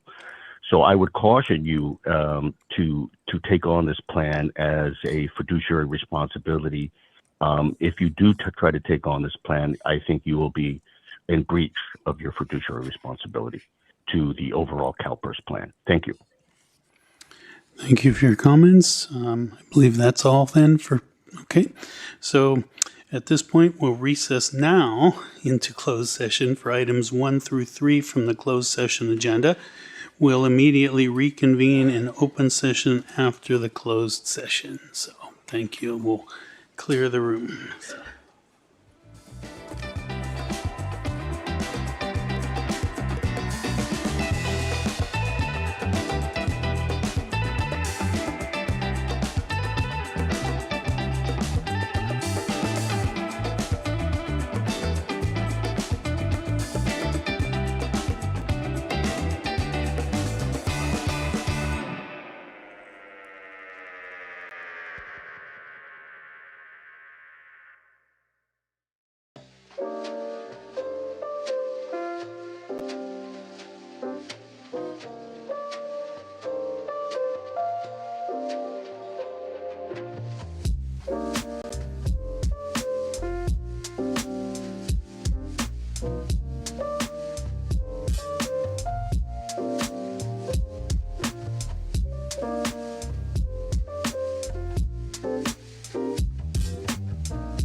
Okay, we're good to go.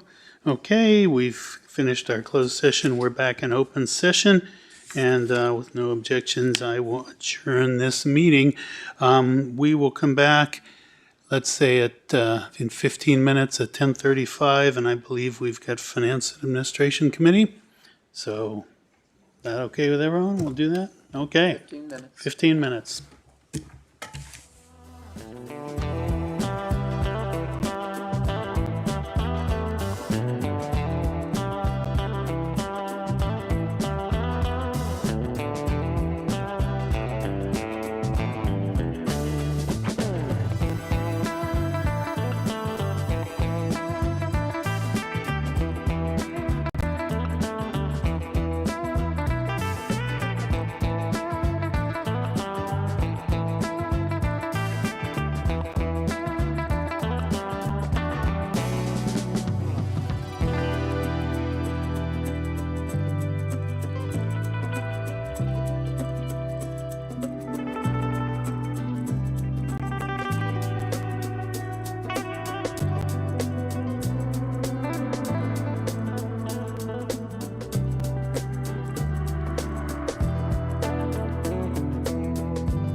Good morning. I'd like to call to order the Finance and Administration Committee, and the first order of business is roll call.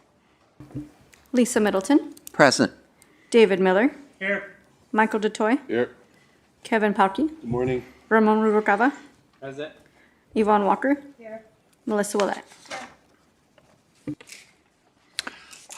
We are not all present here, so there is an attestation that's necessary. Board members, because we are not all present in the same room and board members are participating from remote locations that are not accessible to the public, Bagley Keene requires the remote board members to make certain disclosures about any other persons present with them during open session. Accordingly, the board members participating remotely must each attest that 1, they are alone, or 2, if there are 1 or more persons present with them who are at least 18 years old of age, the nature of the board members' relationships to each person. At this time, I would like to ask each remote board member to verbally attest accordingly. Dr. Wallace? Yes. I do attest to the fact that I am alone. Thank you. All right, thank you. Then we will move on to our next order of business, which is the executive report. Ms. Nix. Great. Good morning, Madam Chair and committee members. Michelle Nix, CalPERS team member. Today, we added this meeting to keep the asset liability management cycle on track. As such, you will hear the second reading of the Judges 2, and legislators' actuarial assumptions. This is an action item that will be presented by our actuarial team. The next Finance and Administration Committee is scheduled for September 15th, 2026. Thank you, Madam Chair. This concludes my report, and I will be pleased to take questions if you have any. Are there any questions for Ms. Nix? Seeing none, we will move on to action consent items. I did not receive any requests to pull any consent items. Do we need to take a vote on that? So, roll call, please. Would you like to ask for a first and second, Ms. Middleton? Okay, all in favor, please say aye. Hold on. Let's get up. First and second for the motion. I moved approval. And Second. Mike seconds. Kevin can. All right. I don't really care. Give me credit. All right. Do we need a roll call vote? All right, please proceed. David Miller, Aye. Michael DeToy, Aye. Kevin Palke, Aye. Ramon Rubalcaba, Aye. Yvonne Walker, Melissa Willett. All right, thank you. With that, we will move on to information consent items. I did not receive any requests to pull anything, and I observe no requests now to do so, so that will be received and filed. We'll move on to our action agenda item, asset liability management, second reading.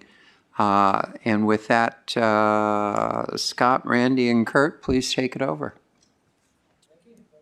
Mike. Oh, thank you. Thank you, members of the committee. I'm Kurt Schneider, Actuarial Office, and today we're going to talk about the actuarial assumptions for the 3 separate retirement systems: Judges, Judges 2, and legislators. These are separate retirement systems from PERS, but fortunately, this is going to be very brief. This is, for one thing, the second reading, and there haven't been any changes since the first reading back in March. The other reason why this is going to be pretty brief is that one of the most key assumption, the discount rate for actual valuations, it is actually very important, and as such, it has its own separate analysis and presentation, recommendation was given to the investment committee on Monday. So we just have to briefly mention it here.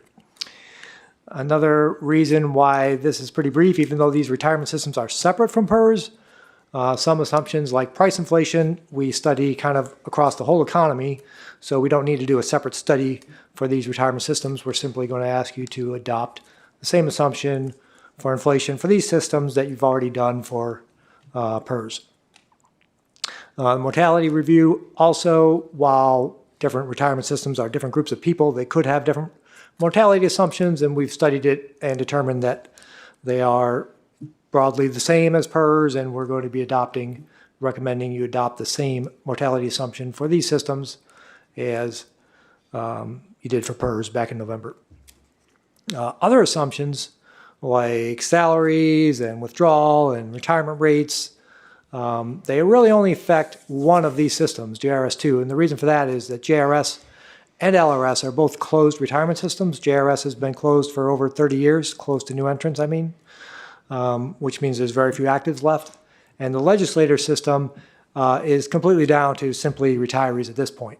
And the only assumptions that really affect the measure of the liabilities are the three I just mentioned: the discount rate, price inflation because of retiree COLAs, and mortality because we need to estimate how long the benefits are going to be paid. And all that for those two systems is done already when we're done with the PERS and the discount rate. We'll talk about cost impacts. We'll talk about the impact of PEPR member rates. Now, only because the other two systems have been closed for so long, only JRS2 has active PEPR members, or ever will have. And then we'll talk about next steps. So the overview, the other thing that is different between these three systems is that the closed JRS system, the first one, is also funded on a pay-as-you-go basis, which means that contributions are only made to satisfy benefit payments. They're not pre-funded. There's no pool of assets there earning money, and because of that, there's some little differences in how assumptions work. Before I go too much farther, it's always important to point out that actuarial assumptions do not change the long-term cost of the plan. The long-term cost will be determined by what benefits are paid and what investment earnings the fund actually earns. What they do affect is the short-term, the required contribution. So, for example, they do affect the funded status of the plans, at least for JRS2 and LRS. Now, I just said JRS, the first one is not funded. No matter what we assume, it's going to be about 0% funded. There's a small amount of assets to pay, benefit payments over the next few months, but our changing assumptions won't change anything.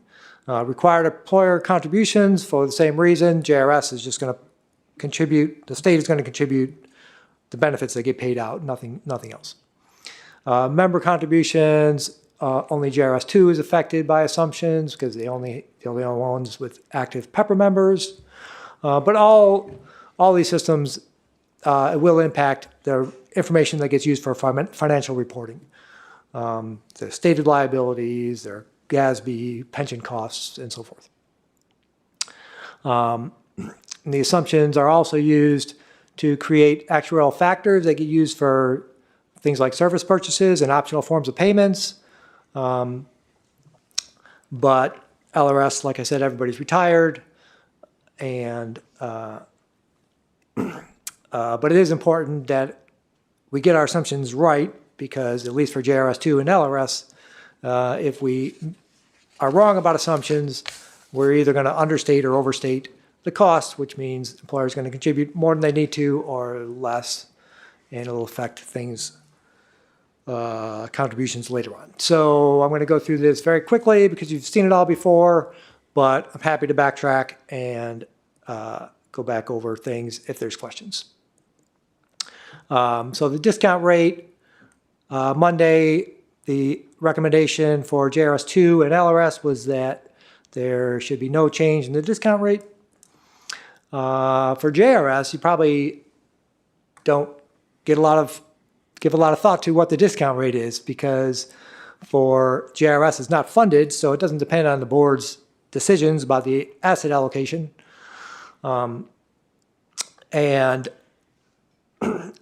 we do have a discount rate. We do need to calculate an actual determined contribution when we do evaluation, and we're required under the state statute to recommend some sort of funding if they desire to pre-fund. But it doesn't have any effect on the funded status, it doesn't have any effect on the state or member contributions, and it doesn't have any effect on the factors that are used for service purchases. And you might ask, well, why not? Well, that is because when a member in JRS purchases service, we don't use the GRS discount rate. We use the GRS 2 discount rate. And the reason for that is that the GRS discount rate is very low because it's not pre-funded. There is no equities or private equity or anything to give a higher discount rate. And since the member, by purchasing service, is pre-funding their benefit, we don't think they should be punished for the fact that the state is not pre-funding their benefit. Inflation review, I don't need to go over again because I went over it in March, and it's just the PERS assumption. Same thing with mortality. The other assumptions are just for JRS2. We looked at the service retirement assumptions, disability rates, withdrawals, cash outs, percent married, all that stuff, salary scales. But the only thing that changed, we recommend changes for, are the service retirement assumption and the termination assumption, basically, or withdrawal assumption. The finale here is just an estimate or a calculation of the change in the cost. So again, we're talking about the short-term cost. And these are based on the 25 valuation. Now, these are estimates because the new assumptions won't be adopted until the 26 valuation. For JRS2, there's an increase in the employer normal cost rate of about 0.78%, so less than 1% of payroll. And we don't see that would impact the PEPRA member contribution rate. That's because the total normal cost has to increase by a full % before there's a recalculation. So it hasn't yet triggered a recalculation, at least not when we look at the assumption change alone. The accrued liability increased by $63 million, which increases the funded ratio, decreases the funded ratio by 2.5%. Now the plan is still over 100% funded, even with this change. So even though the liability is higher, there's no change in the required cost because there's still a surplus, but there is an extra $63 million in liability. For LRS, changes, there's no normal cost because there's no active members. Just increases the accrued liability by $2 million. That's a decrease in the funded ratio of 2.2%. That one's not 100% funded, so it will increase the required contribution somehow. That $2 million has to come from somewhere. And I think that is the end of my slides. Yes. Oh, no, next step. Sorry, one more thing. So the other thing is that for service purchases and retirements, and we're talking just about JRS2, well, no, JRS1 also can have service purchases. So there are new assumptions that are going to be used for that. And those new assumptions take effect, assuming that this gets adopted by the board later today, they'll be in effect tomorrow. And we've been working with IT and benefits to make sure that we'll be ready to do those calculations and there won't be any disruption in service. And with that, I will take questions. All right, thank you. Are there any questions? This is a second reading and there were no changes. Seeing no questions, I want to thank Kurt and everyone from the actuarial office for the work that went into this, and we're particularly pleased with the judges that were able to accommodate quite easily their request to expand our investment options. So with that, is there a motion to approve? So moved. Vice Chair Milner, and second by Trustee Palkey. Roll call, please. David Miller. Aye. Michael DeToy. Aye. Kevin Palkey. Aye. Ramon Rubalcaba. Aye. Yvonne Walker. Aye. Melissa Willett. Yes. Okay. With that, we will move on to summary of committee direction. I took no direction during this committee meeting. That's correct. Are there any public comments? With no public comments, then we will adjourn the meeting. President Taylor, when would you like to begin the full board? No, we have board governance. Oh, governance is next, okay. So let's do 10 minutes and, okay, we'll start governance at 11 a.m.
To business. That's okay. I could shout and bang the gavel, but it won't do me any good.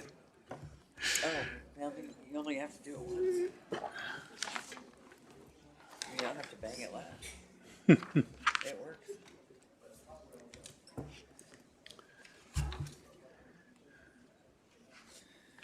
Who needs to do the pledge this time, by the way? I don't know. Okay. Well, no, do we need to? Yeah, that's okay. Okay, it's my pleasure to call this meeting of the Board Governance Committee to order, and we'll start with our roll call. David Miller, Here. Teresa Taylor, Here. Monica Erickson, Here. Fiona Ma, Lisa Middleton, Present. Ramon Rubalcaba, Present. Yvonne Walker. Okay. Do we have anyone online for the attestation? Okay.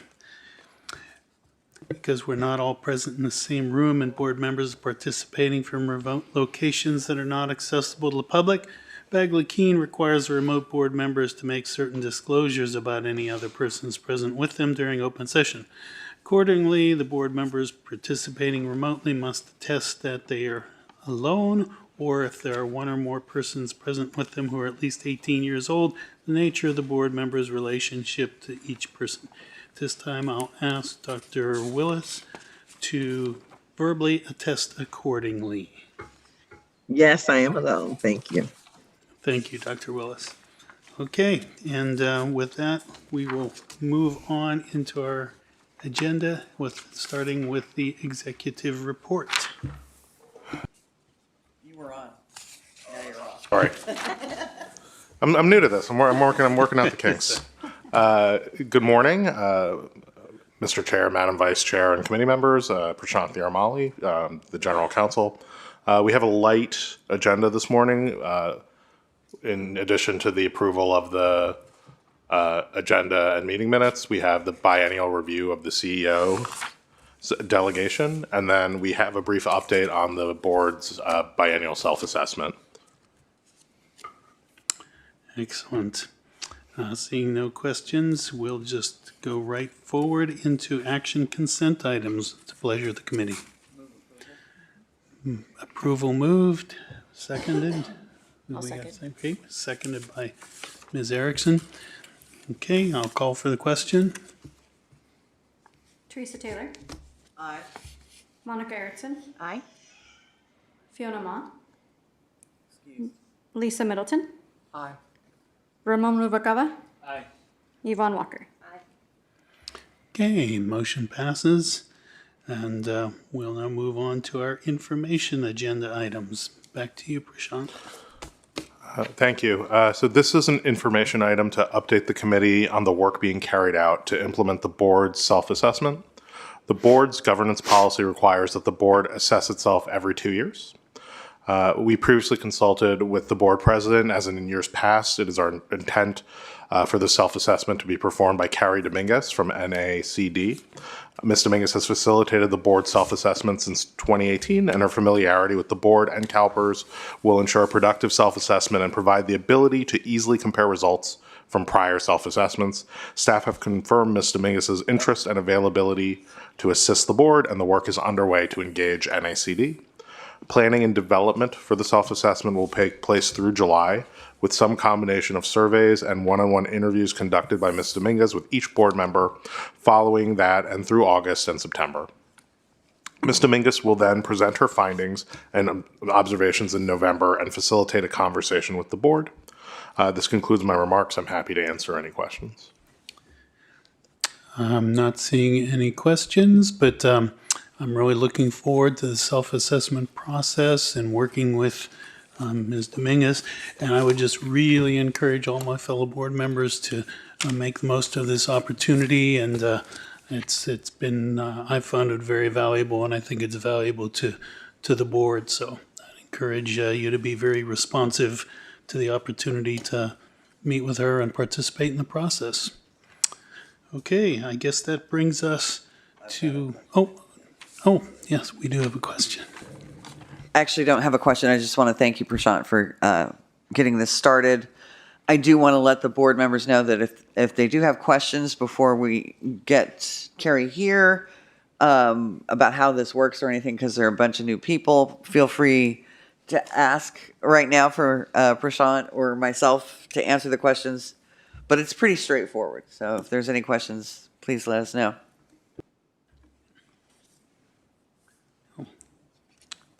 Okay, it looks like we do have okay.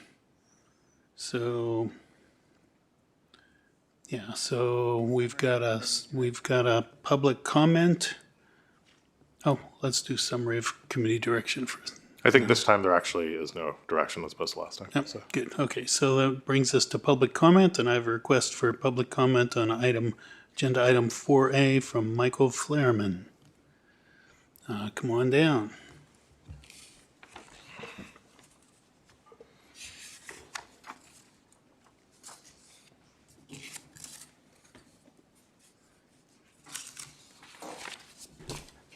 Thanks very much. I'm Michael Flairman, representing our PEA. I know there are a lot of different directions that the self-assessment survey can go in, and I would urge the board to make sure that one of the things that the self-assessment really probes is how satisfied members of the board are with what I would describe as the vital role of the board.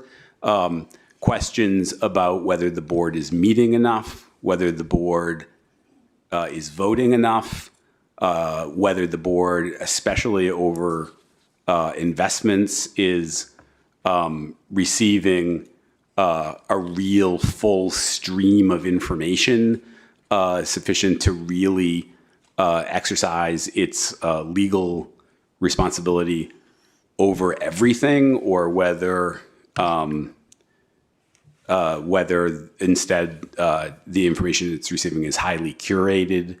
I noticed, I went back and looked, that the board hasn't voted, the investment committee hasn't voted on an investment transaction since 2018, or at least nothing has been noticed, I should say, to be more precise.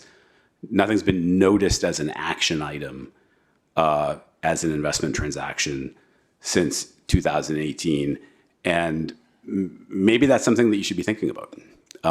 So that's my comment about the self-assessment survey. Thanks very much. Yeah, thank you for your comments. Okay, I don't believe there are any more requests from the public to speak. So hearing no objections, I will adjourn the meeting. Okay, we're adjourned, and so I will give President Taylor the mic. All right. Oh, You missed. there you go. So we're adjourning the meeting.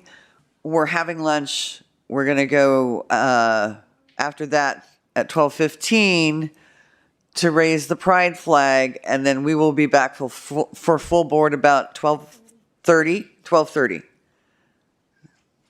Okay? So we will see you all at 12:30. Thank you very much.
Okay, we are good to go. Good morning, good afternoon, I am sorry. So used to morning for this. We are in the Board of Administration. I'd like to call it to order with roll call first. Teresa Taylor. Here. David Miller. Here. Deborah Gallegos. Here. Michael DeToy. Monica Erickson.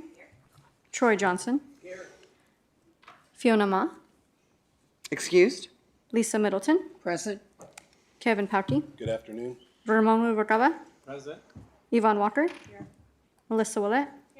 Dr. Gail Willis. Present. All right, with that, I have asked Troy to give us a Pledge of Allegiance, and he has agreed to do so. Everyone please stand. Ready? Begin. I pledge allegiance to the flag of the United States of America and to the republic for which it stands, one nation, under God, indivisible, with liberty and justice for all. Thank you, Mr. Johnson. I appreciate that. With that, I am going to start my board president's report. So I want to start today by recognizing Pride Month and Juneteenth. I'm so proud to report that earlier today we raised the Pride flag at CalPERS for the first time. Thank you so much for all those involved in putting this together, for our diversity, head of diversity, Sherry Slate, and for Michelle Tucker and all of the community that works here. And I'm so very proud that we did this. It is a meaningful milestone that highlights our commitment to the inclusion and belonging that respects the diverse backgrounds of the people we work with, the members we serve, and the team who works here. So again, I'm so proud of our decision to raise this flag to celebrate and recognize this inclusion and belonging for our staff and our members who are part of the LGBTQIA+ community. Diversity in all its forms strengthens us. It leads to nimble, innovative teams and supports our ability to serve members across all three business areas. Pride Month is a time to honor the LGBTQ+ community, celebrate the progress that has been made, and reflect on the ongoing work needed to ensure dignity, respect, and inclusion for all.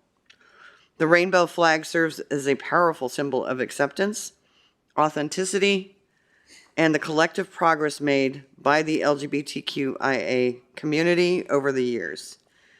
Here at CalPERS, we are committed to being allies and partners in that progress. Today, our CalPERS Diversity and Inclusion Group is hosting a community pride table next to the cafe, over that way, to honor Pride Month and share information with anyone who is interested to learn. Happy Pride to everybody. Thank you. With that, I will move on. Juneteenth, observed on June 19th this week, commemorates the day in 1865 when enslaved African Americans in Texas finally learned that they were free, 2 years after they were freed officially. It marked a powerful moment in our nation's history and a reminder of the enduring importance of freedom and justice. I'd like to next congratulate Melissa Willett and Kevin Pauke on being reelected to the board, each for another 4-year term as the public agency and school representatives, respectively. Their continued service and leadership are greatly appreciated, and we look forward to our work together. And I also want to congratulate Cecilia Wilson on her election to the board representing state employees. You will see her all the way in the back of the room. Cecilia will be taking over my seat since I have retired and will be stepping down from the board next January. For those who don't know her, Cecilia works for the California Department of Education as an information technology professional and has more than 36 years of CalPERS covered service. Good on you, Cecilia. I'm confident Cecilia will represent all our members well. All the new terms will begin January 17th, 2027. So right now, really quickly, I'd like to take a moment of personal privilege. So I want to tell everyone I really appreciate everyone's right to speak freely at these board meetings during public comment. I also respect our members' right to lodge their complaints and constructive criticisms. I only ask that when you do so in this public venue, that you please show some basic courtesy, respect, and kindness in these comments. There were comments made by several people on Monday and Tuesday that were not constructive, and I wouldn't even call them just criticisms. They were mean-spirited and just plain rude to our staff and our board. I know that most people are much more receptive to your messages, folks, when they're delivered professionally and with respect. And in that spirit, I hope we can move forward with all of you to continue to hear and respect each other. And I also want to thank everybody today who's made public comment, because everybody was respectful and professional today. So with that, I'm also going to go into, there was a kind of a big hullabaloo over, and I know that's not a word. It's a big word. There was a lot of concern and commentary around the committee chair's decision to reduce the time for public comment. This has been a past practice since I started on this board. It's also been very common.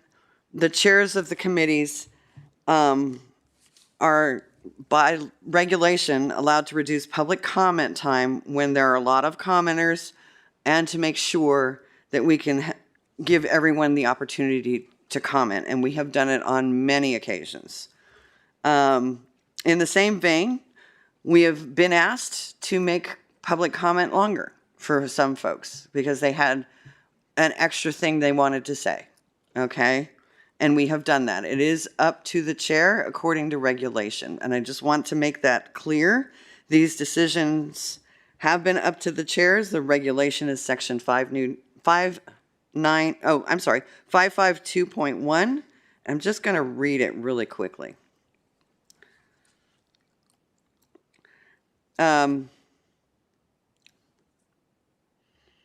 The presiding officer may increase or reduce the time limit set forth in subdivision B2 in a viewpoint neutral manner.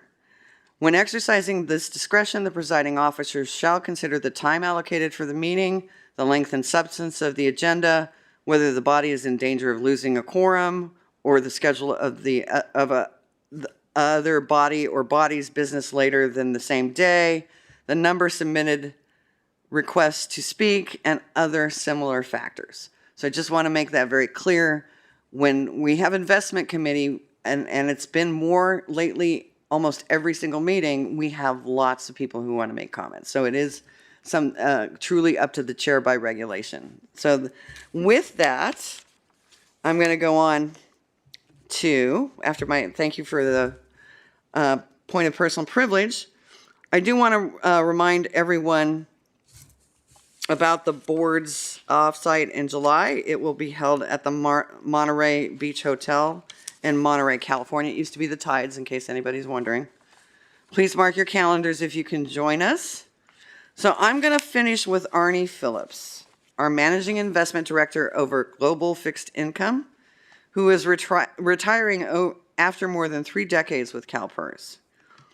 So we do have a resolution. Do we have it up? Did we want to put it over there and let people take a look? You don't have to hold it. Oh. I mean, you can walk around with it. No, I'm kidding. So this tribute to Arnie and what the resolution says, so I'm going to go ahead and read it. Whereas Arnie Phillips has dedicated more than 30 years of his career to CalPERS and leaves a legacy of hard work, team collaboration, and for being well-liked and respected, particularly for his great sense of humor, which lightened the load of the investment office's important work.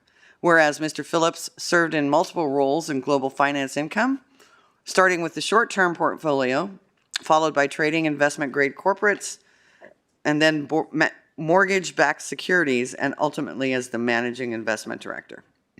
Whereas he always did what was needed and asked of him, Arnie put the organization's needs above his own and stepped up to serve in several leadership roles.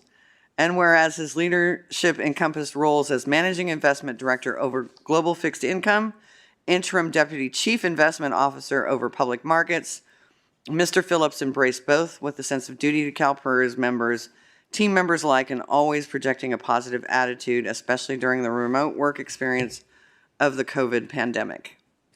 Whereas Arnie strove to bring silos down in the investment office, he will be missed for his leadership style that valued substance over form, along with his advocacy of cross-sector collaboration.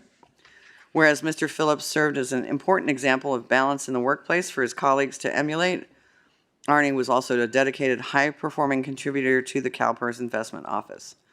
Whereas Arnie recognized culture and morale were important factors to success and wasn't above dressing down or embarrassing himself for the sake of providing some levity, including his spirited participation in the annual Holidays Ugly Sweater competition, which further endeared him to his colleagues. Whereas his renowned love of a good burger paired so well with a leadership style that has exemplified integrity, compassion, excellence in his nearly 33 years of public service to the members of CalPERS. Now, therefore, be it resolved, the CalPERS Board of Administration, individually and as a body, express our sincere appreciation to Arnie Phillips for his many contributions and outstanding service to the system, and extends our sincere best wishes to him in future endeavors.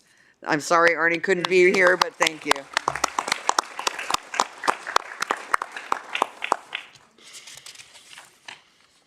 I think he's away enjoying his retirement already, isn't he? With that, I'm going to turn it over to Marcy Frost for her CEO report. Teresa, if we could do the attestation. Oh, before, the please. attestation, sure.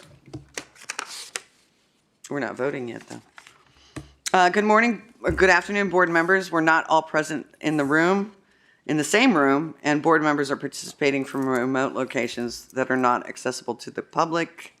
Bagley-Keene requires that the remote board members make certain disclosures about other persons present with them during open session. Accordingly, Gail Willis, would you attest that you are either alone or there are one or more persons present who are at least 18 years old, and the nature of the board members' relationship? Yes, I am alone. Thank you. Thank you very much. With that, we will move on to Marcy's CEO report. Thank you, President Taylor, and we'll make sure to get the resolution over to Arnie. Okay. You might be right.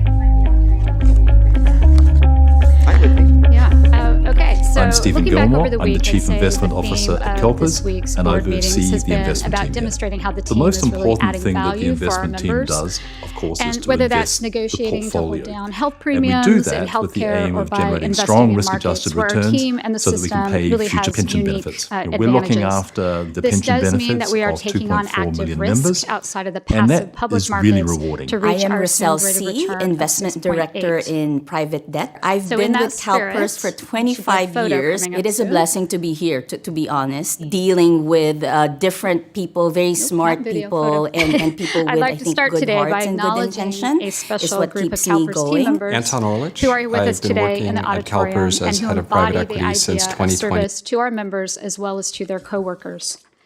These are our Apex winners. Apex is the highest honor a team member can receive here at CalPERS. This year, we have 38 honorees who represent 17 different divisions. They received their awards at a ceremony here in this auditorium earlier this month. One of the things that I especially like about the Apex Award is that these recipients are nominated by their coworkers, their teammates. It takes a whole team of colleagues to put together a nomination packet, which must include 12 outstanding examples of the nominees' work over the last year. A special selection committee also appears, reviews each packet, and decides whether the nominees' work truly reaches the level for the Apex Award. I'm very proud of this year's recipients. Many of them are here in the auditorium with us, and will you all please take a moment to stand and be recognized.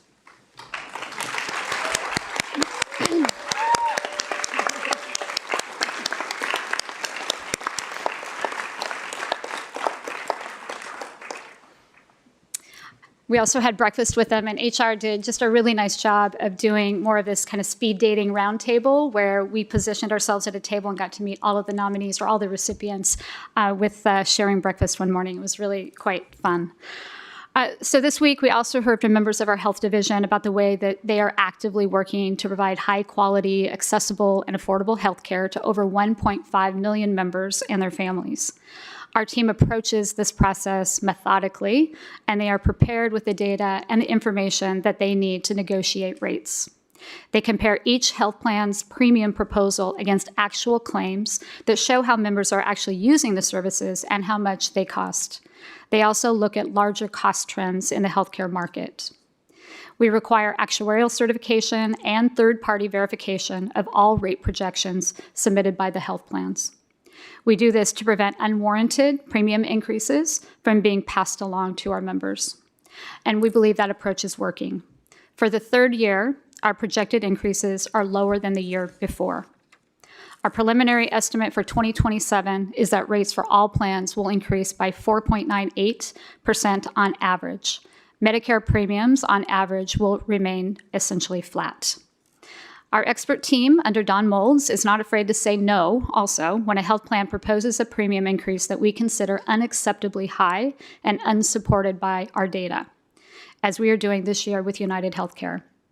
I appreciate all the work they've done to prepare for communicating this change to our members and finding new ways and plans to make sure that most people would not see significant disruption in their care. The active data-informed approach of our healthcare team delivers true value for our members. Our investment team also adds value through their active stewardship of the portfolio. Both of these teams are constantly innovating and demonstrating excellence in their fields, a term that Kevin Palke used quite frequently over the last few days.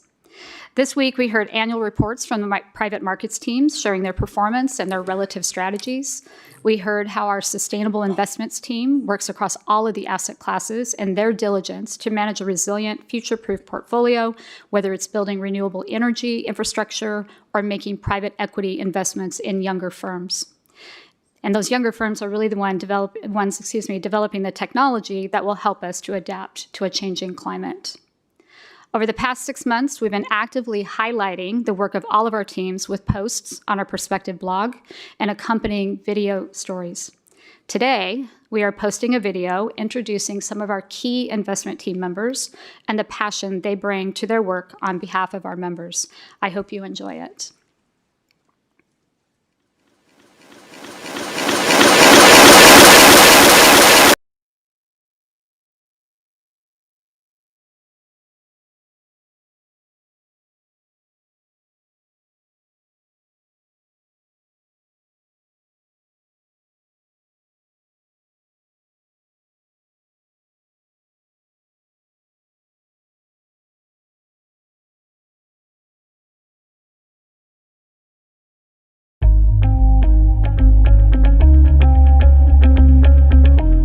I'm Stephen Gilmore. I'm the Chief Investment Officer at CalPERS, and I oversee the investment team here.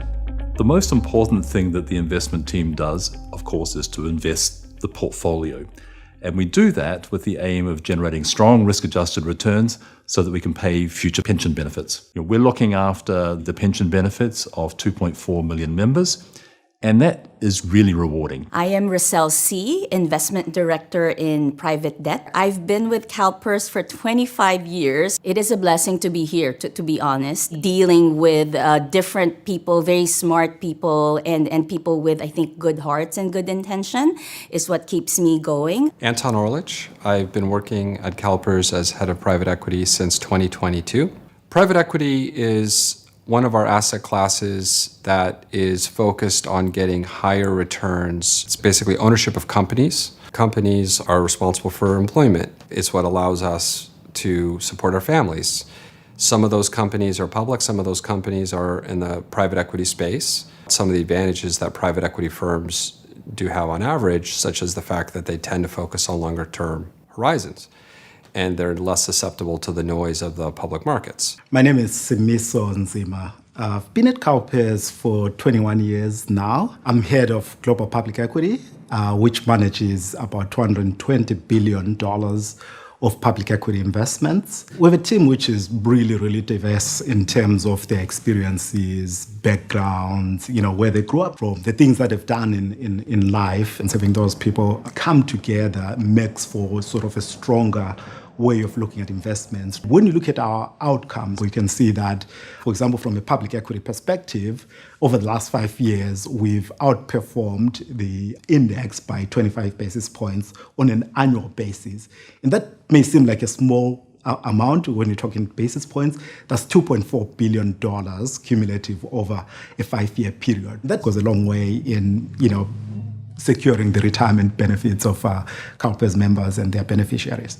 My name is Bashar Zakaria, and I've been with CalPERS for close to 24 years, and I'm the head of emerging market research. My main task is to cover the emerging market universe for CalPERS, understanding their economies, analyzing their debt securities, and offer recommendation whether we should get involved or avoid certain economies. Being here for 24 years, I've seen countries going from very weak to strong, going back to weak phase, and it's never a dull moment. My name is Juan Gaviria. I'm an investment director within real assets infrastructure. I really enjoy being able to invest in hard physical assets that we all see on a day-to-day basis. For example, when we invest in transportation, we improve road connectivity, or our experience in an airport gets better. Or if we invest in power generation and battery energy storage, we make our grid more resilient, greener, and with less emissions. Hi, I'm Peter Cashin. I'm heading up sustainable investment at CalPERS.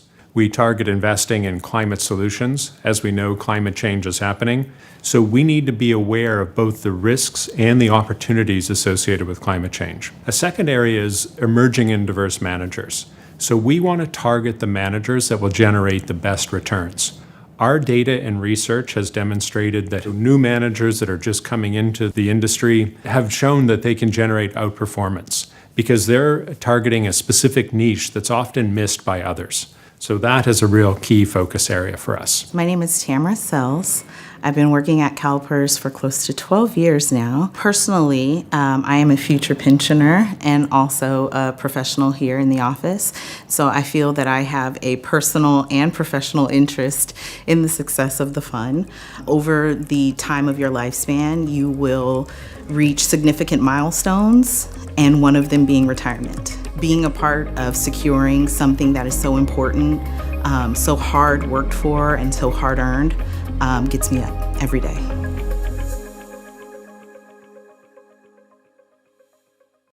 Our members understand and get to know a little bit better the team that's securing their benefits, and this video is intended to be really just a first iteration of many more to come. So, President Taylor, that does conclude my report. I'm happy to take questions if there are any. Do we have any questions from the board? All right. Thank you very much, Ms. Frost. Her lights on. No. I'm actually giving Ms. Willett a point of personal privilege. Thank you so much. Thank you, Madam President. I am speaking on 2 points of personal privilege today. Firstly, colleagues and members of the public may have noticed that when we take votes, I say yes or no instead of aye or nay.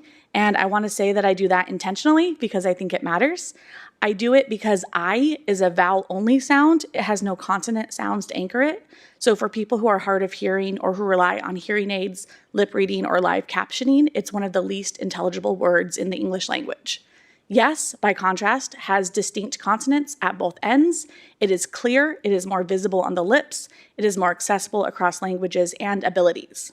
So for any interpreters and non-native English speakers watching at home, I is an archaic parliamentary term that has no clean equivalent in most languages. Well, yes has direct translation, is easy to translate when needed. So I think that this board does serve over 2 million Californians. Some of them are watching these meetings. Some of them have hearing loss.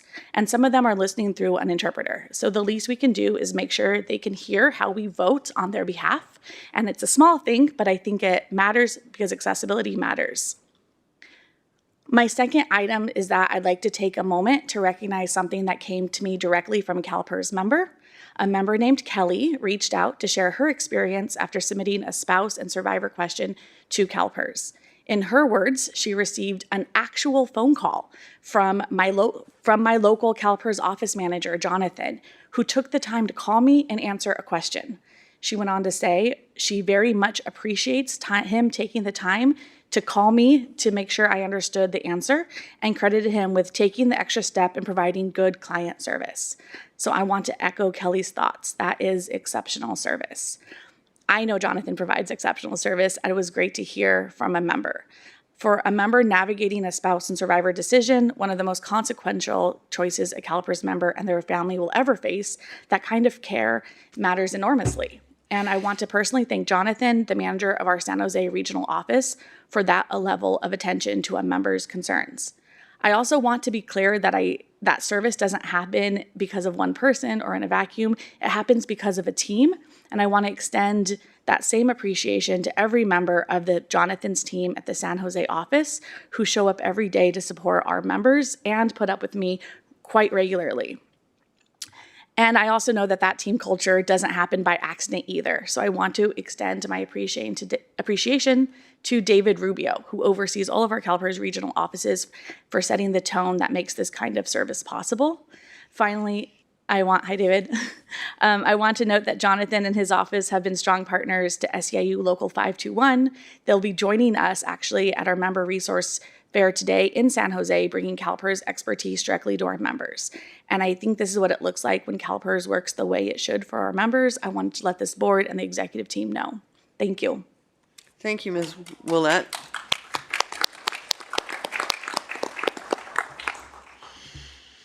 With that, we will move on to the agenda. Number 5, action consent items. What's the pleasure of the board? Moved by Mr. Miller. Seconded by Mr. Palkey. Can I have a roll call vote, please? David Miller. Aye. Deborah Gallegos. Yes. Michael DeToy. Aye. Monica Erickson. Yes. Troy Johnson. Yes. Fiona Ma. Excused? Lisa Middleton. Aye. Kevin Palkey. Aye. Ramon Rubalcaba. Yes. Yvonne Walker. Yes. Melissa Willett. Yes. Dr. Gail Willis. Aye. Thank you very much. Motion carries. Information consent items is agenda item number 6. I have not received a request to move any off of the reports, so we're going to move on to agenda item 7, which is committee reports. And with that, we're going to start with investment committee. Mr. Palkey. There. Whoops. Hold on. There we go. Thank you, Madam President. The Investment Committee met on June 15th, 2026. The committee approved the following: Agenda Item 5A, Total Fund Policy Review, second reading. Agenda Item 5B, Asset Liability Management, second reading, Affiliate Funds, recommendations. And Agenda Item 6B, Asset Liability Management, first reading, Supplemental Income Plans, recommendations.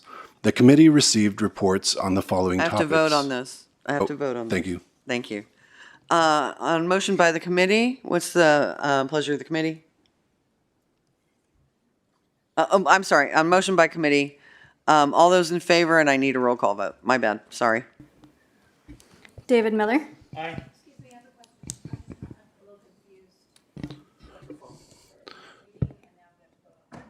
So we are on, if you have In the your. investment committee. Okay, read and out, all of yeah. these items, agenda items, are to be voted on.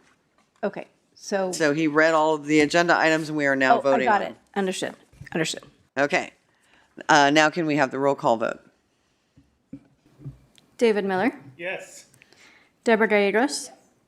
Michael DeToy. Yes. Monica Erickson. Yes. Troy Johnson. Yes. Fiona Ma. Excused? Lisa Middleton. Aye. Kevin Palkey. Yes. Ramon Rubalcaba. Yes. Yvonne Walker. Yes.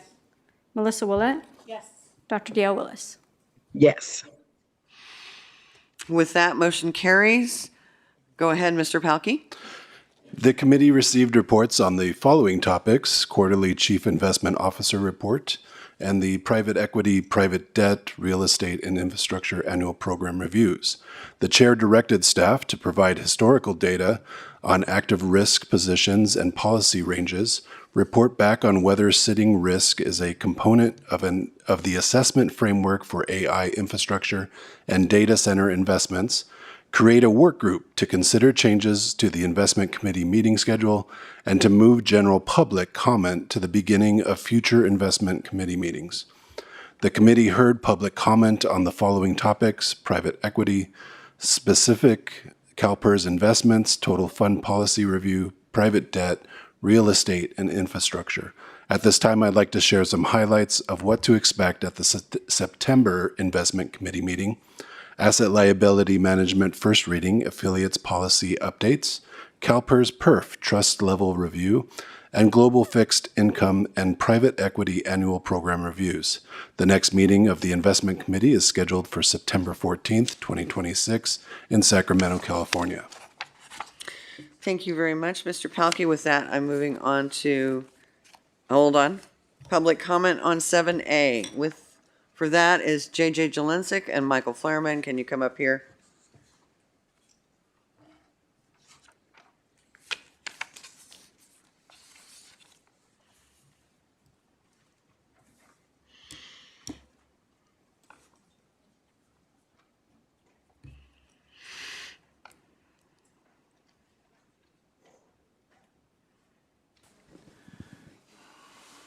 Go ahead, Mr. Jelensik.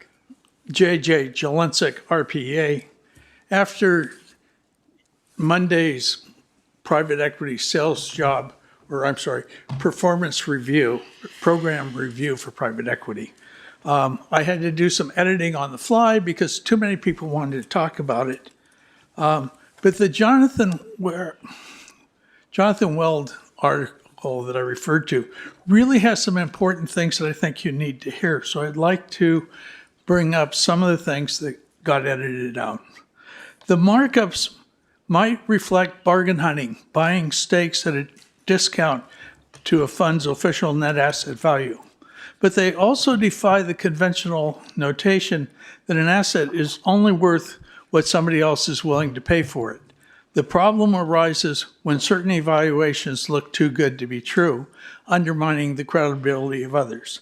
Like their counterparts in private credit, private equity funds are supposed to mark their assets to fair market value each quarter. These assets usually lack market quotes and are difficult to value. This opens the door for managers to rely on subjective pricing models when they invest in other funds. The accounting rules allow them to simply adopt the net asset value, NAVs, provided by other managers. That's how the Stepstone Fund was able to record its same-day markups. On December 31st, 2023, a different fund, Stepstone Private Ventures and Growth Fund, paid $538,100 for a stake in a venture capital fund called CNK Fund 4. That same day, it marked it up 16-fold to $8.7 million. These paper gains lead to sizable fees. Stepstone Private Venture, for instance, reported $424.4 million in net unrealized gains for a 6-month period. During that period, it accrued $60.7 million in incentive fees, despite recording only $1.4 million in net realized gains. It goes on to say, the California Public Employees Retirement System last year said $103 billion, or 15% of its investment portfolio, was in private equity. It valued those holdings using the NAVs from other managers. CalPERS said its PE investments earned 14.3% return in fiscal 2025. When these evaluations are this squishy, it's hard to know what the returns really mean. The article goes on and makes a number of points, but those were the ones I wanted to put forward to the board for their education. Thank you very much for your comments. Mr. Flaherman? Hi, I'm Michael Flaherman here on behalf of our PEA.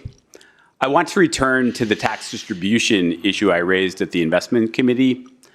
The law firm Debevoise & Plimpton publishes a private equity guide that explains the purpose of tax distributions. It states, quote, tax distributions to the general partner help to ensure that the investment professionals have sufficient funds to pay their taxes. McFarland's, another law firm, has a document on its website titled Tax Distributions and Carry Clawback. It explains that tax distribution provisions are designed to help individual carried interest holders manage tax liabilities arising before they receive carried distributions. I now call your attention to the one-page document with yellow highlights that was just handed out to you. This is the tax distribution language from 2 actual contracts for funds that CalPERS invested in. The first one on one side from Carlyle Partners 5 is the LPA section titled Tax Advances. It says that the Carlyle executives referred to as beneficial owners of carried interest may receive, quote, a cash advance against distributions of carried interest, unquote, so they can pay income taxes. The Blackstone 6 excerpt on the other side is very similar. It says the general partner may receive a, quote, cash advance against general partner carried interest distributions when distributions are not sufficient for the general partner, its members, or beneficial owners to pay income tax. These are obviously not obscure managers, but 2 of CalPERS' largest relationships. The language labeling these payments as advances does not eliminate the fiduciary issue. If sufficient future carried interest is not earned, there is no repayment obligation on these tax advances. So the question for this board is not whether the provisions exist, they do. The question is whether the CalPERS board has ever publicly reviewed whether it's fiduciarily sound for the CalPERS trust fund to be used to fund tax advances for private equity executives. I'm not asking the board to deliberate today. Instead, I'm urging that one of you request that this issue be placed on the agenda of a future noticed public meeting. You're allowed to do that. You're allowed to ask for an issue to be agendized for future discussion. Thank you. Thank you, Mr. Flaherman. With that, we will move on to 7B, which is Pension Health Benefits Committee. Mr. Rubalcava. Thank you, Madam President. The Pension and Health Benefits Committee met on June 16, 2026. The committee recommends, and I move, the board approve the following. Agenda item 5A, approve the family building benefit for our PPO basic plans as presented by staff effective July 1, 2027. Thank you. All, on motion by committee, any discussion on the motion this time? Okay, seeing none, can we have a roll call vote, please? David Miller. Yes. Deborah Gallegos. Yes. Michael DeToy. Yes. Monica Erickson. Yes. Troy Johnson. Yes. Fiona Ma. Excused? Lisa Middleton. Aye. Kevin Palkey. Yes. Ramon Rubalcava. Yes. Yvonne Walker. Yes. Melissa Willett. Yes. Dr. Gail Willis. Aye.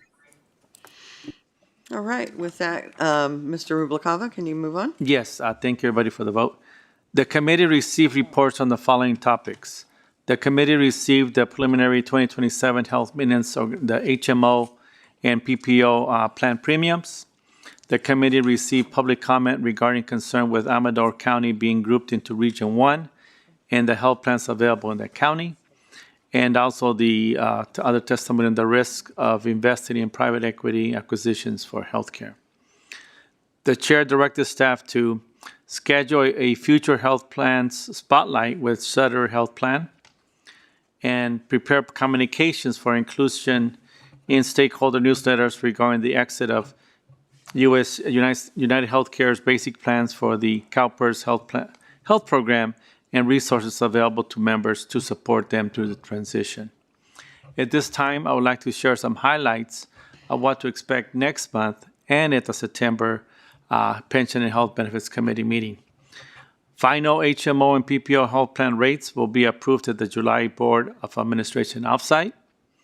The committee will be presented with contracting agency health regions, refined modeling and scenarios, and will review to approve a clinic contract and limited duration regulations. The next meeting of the Pension and Health Benefits Committee is scheduled for September 15, 2026 in Sacramento, California. Thank you. Thank you, Mr. Rubalcava. With that, we will move on to 7C, which is Finance Administration Committee. Ms. Middleton? Thank you. The committee recommends, the Finance and Administration Committee met on June 17, 2026. The committee recommends, and I move, the board approve the following. Agenda item 5A, adopt new actuarial assumptions for JRS, JRS2, and LRS to be effective June 30, 2026, with actuarial valuations, and use the recommended assumptions in all affected member calculations effective as follows. A, for service credit purchase applications postmarked on or after June 18, 2026. B, for retirement plan options for retirement dates on or after June 18, 2026. On motion by committee, is there any discussion on the motion? Seeing none, with that, could we have a roll call vote? David Miller. Yes. Deborah Gallegos. Yes. Michael DeToy. Yes. Monica Erickson. Yes. Troy Johnson. Yes. Fiona Ma. Lisa Middleton. Aye. Kevin Pauke. Aye. Ramon Rubalcava. Yes. Yvonne Walker. Yes. Melissa Willett. Yes. Dr. Gail Willis. Aye. Nay? Was that a nay? No, aye. Aye. Okay, sorry. Please go on, Ms. Middleton. All right, thank you.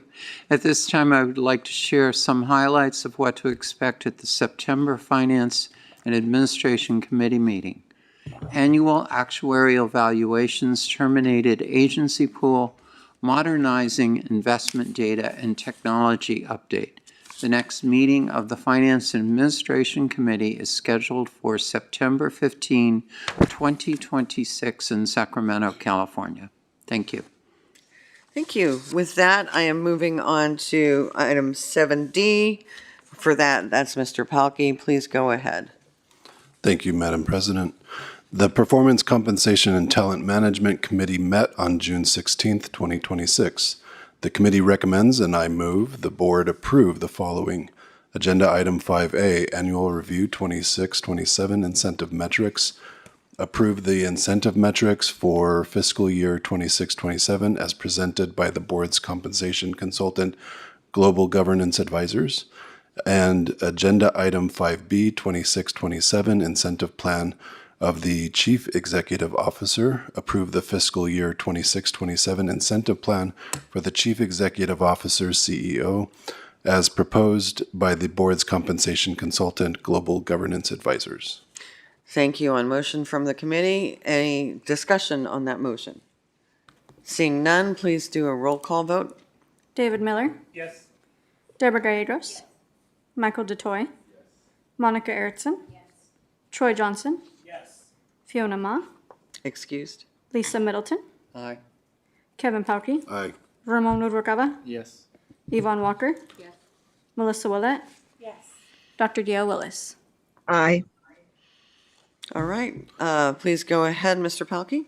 The chair directed staff to provide additional information regarding introducing annual risk considerations for next year, establishing a mid-year checkpoint to review risk and overall performance, providing updates on the feasibility of legislative changes that would allow CIO and CEO input on incentive metrics, and conducting discussion on qualitative performance ranges.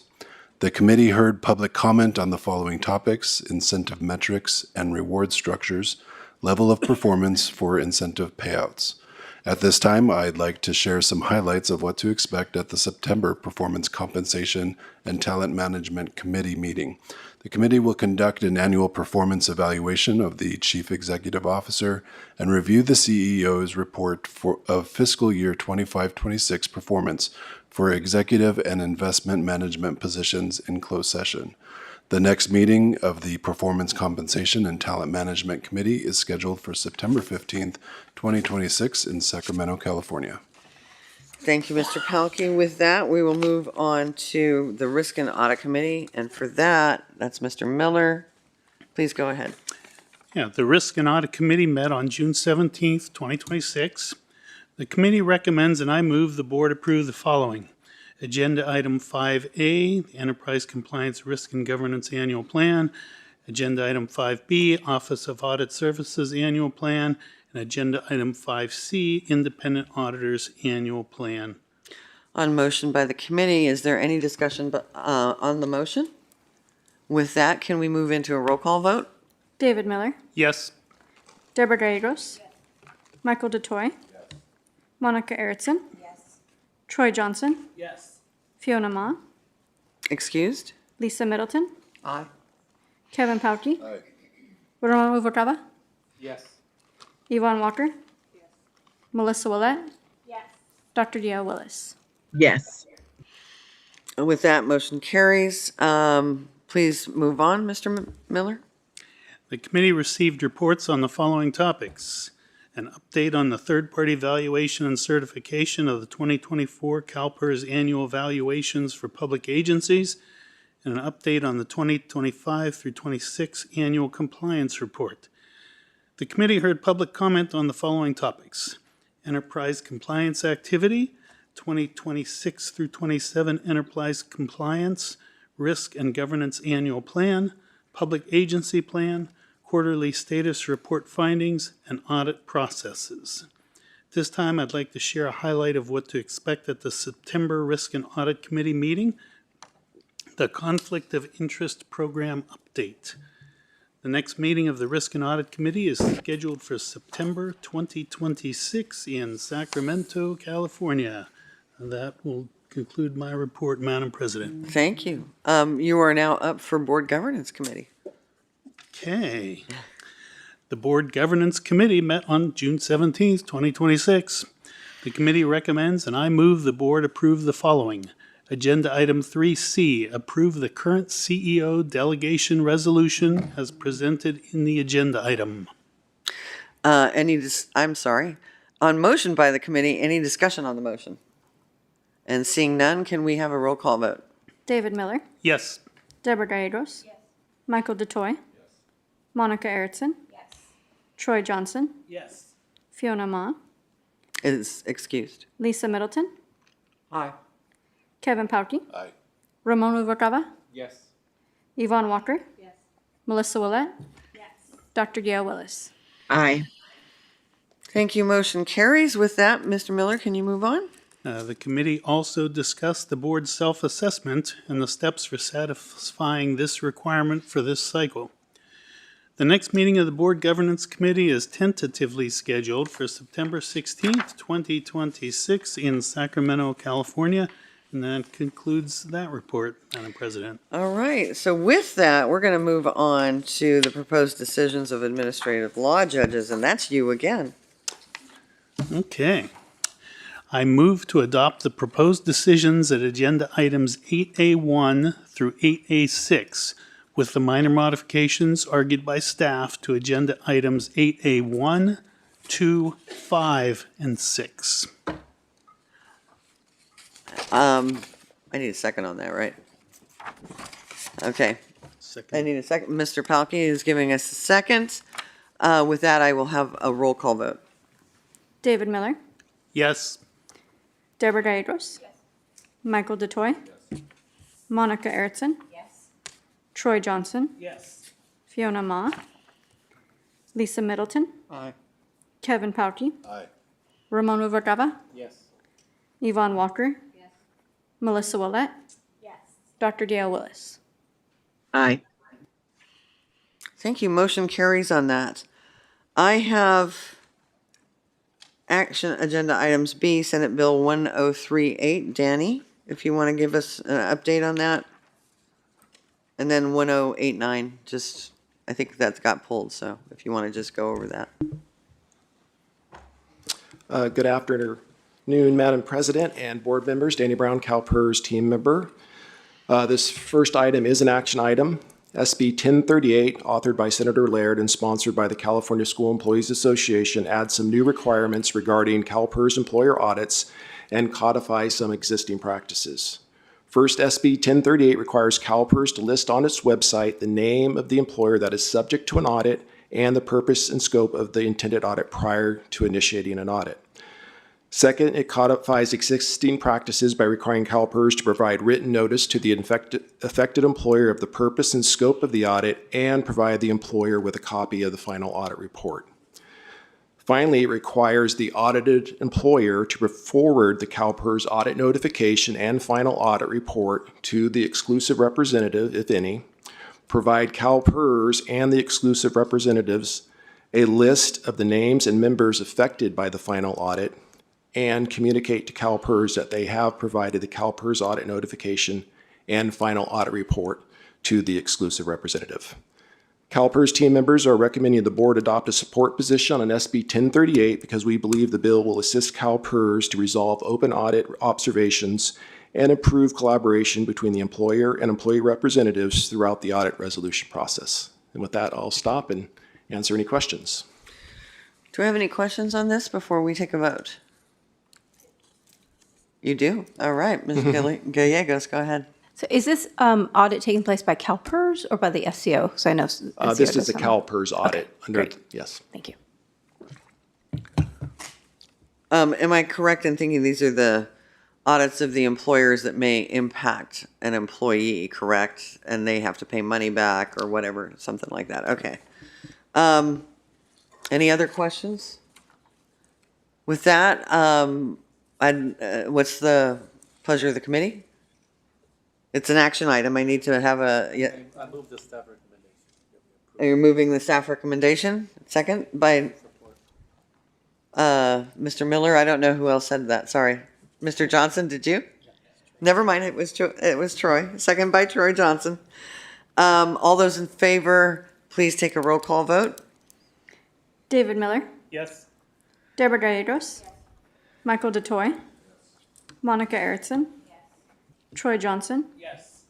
Fiona Ma, Excused? Lisa Middleton, Aye. Kevin Pauke, Aye. Ramon Ubercava, Yes.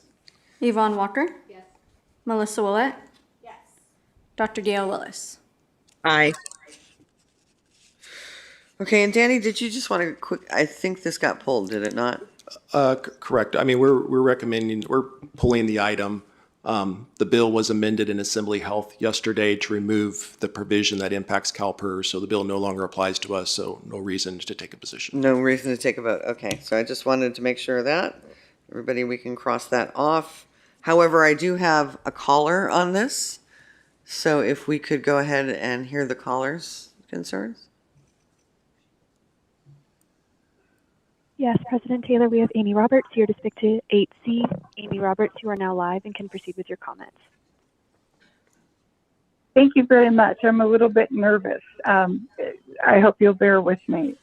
I appreciate being employed by an agency that utilizes CalPERS health insurance. And I was on my first diet at 7 years old. And so that is over 40 years of dieting.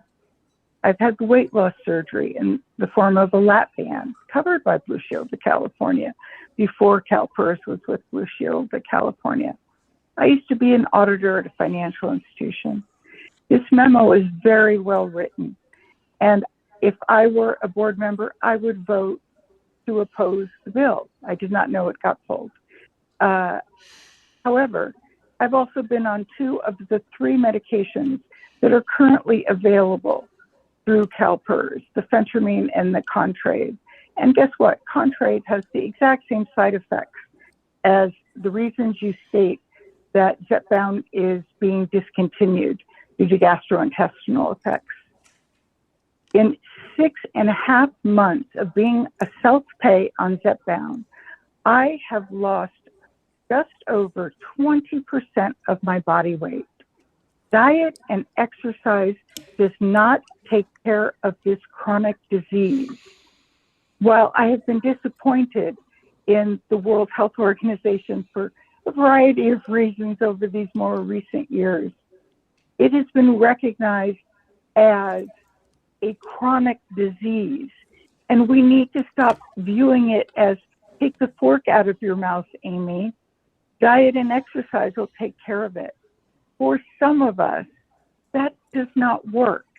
I maintained 80% of my weight loss from my 20-year-old weight loss surgery.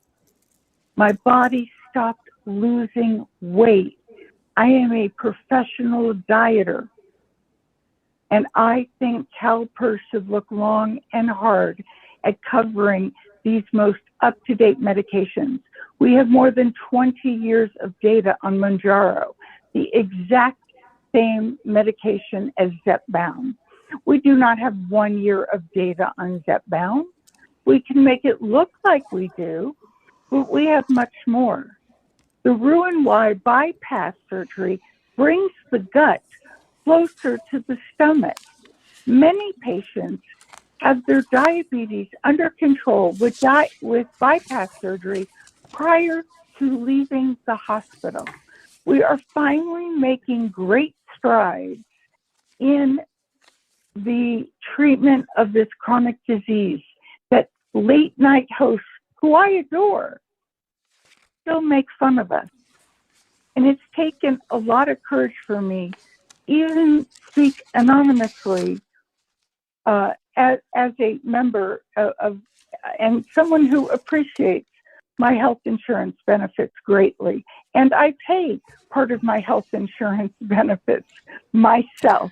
Ma'am, and I'm currently a self-pay. Ma'am, Yes. you have exceeded your 3 minutes. Thank you very much. Thank you so much.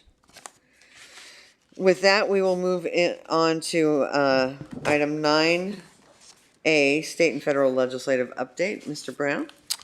Yes, good afternoon again. That's the state and federal update, and I do believe we'll have Dan and Karishma joining me for the federal update. I do see Dan, and hopefully Karishma will be up there soon. On the state side, summer recess is rapidly approaching, and the policy committee deadline for bills to pass out of their second house policy committee is July 2nd. After that deadline, the legislature will go on a 4-week summer recess, return on August 3rd, and then have to finish their business by the end of August. The governor will then have the whole month of September to sign or veto bills. Today, I want to provide a quick update on a few bills. First, the CalPERS sponsored bill, Senate Bill 939, which would simplify service credit payment options for service credit payment purchases elected after January 1st, 2028, passed unanimously out of Senate Assembly PERS Committee last week and is now headed to Assembly Appropriations. The next bill is AB 383 that makes several prospective changes to the compensation limit and safety formulas of PEPRA members. AB 1383 is slated to be heard in the Senate Labor, Public Employment, and Retirement Committee next week. Our updated cost analysis was finalized last week, and we have been distributing it to our stakeholders and interested parties. And then the final bill I want to mention is Assembly Bill 1619, brought forward by the Orange County Employees Retirement System to allow county retirement systems to increase the per diem for eligible board members to $320 per meeting. The Assembly PERS Committee felt this policy should be extended to CalPERS and CalSTRS board members. So the bill was amended to increase the compensation to attend CalPERS board and committee meetings from $100 to $320 per day for the 2 officials appointed by the governor, the person appointed by the legislature, and any retired elected member. This bill passed out of the Senate Labor, Public Employment, and Retirement Committee. It's being heard this morning. I anticipate it will be passed out, and then it will be head out to the Senate Appropriations. And with that, I'll move on to the federal update. First, I want to mention a few things before I turn it over to Dan and Karishma on the health side. Our Chief Health Director, Don Moles, participated in 2 separate meetings with the minority staff of the Senate Finance Committee as they look to develop their policy agenda for the next Congress. The first meeting focused on affordable and accessible coverage, and the second meeting was on lowering prescription drug costs. Dr. Moles discussed the provisions we were able to obtain in our health plan and PBM contracts to control costs and improve performance, as well as our continued concerns with anti-competition and healthcare consolidation. We will continue to engage with the Senate Finance Committee and will be responding to an RFI that they just put out yesterday around lowering drug cost. Next, I wanted to mention a comment letter submitted to CMS on their 2027 Hospital Inpatient Prospective Payment System proposed rule. In this annual rulemaking process, CalPERS writes in support of the proposed expansion and mandatory participation of the Comprehensive Joint Replacement Model expansion to all eligible acute care hospitals nationwide, which will better align reimbursements with episode-based care and quality outcomes. In addition, we are encouraged that CMS is considering site-neutral payment policies as they have the potential to lower healthcare costs, mitigate and deter vertical consolidation, and lower beneficiary cost-sharing obligations. And with that, I will turn it over to Dan and Karishma. It's good to be with all of you today. We are in the midst of the last few weeks of these summer work periods before Congress leaves for its August recess.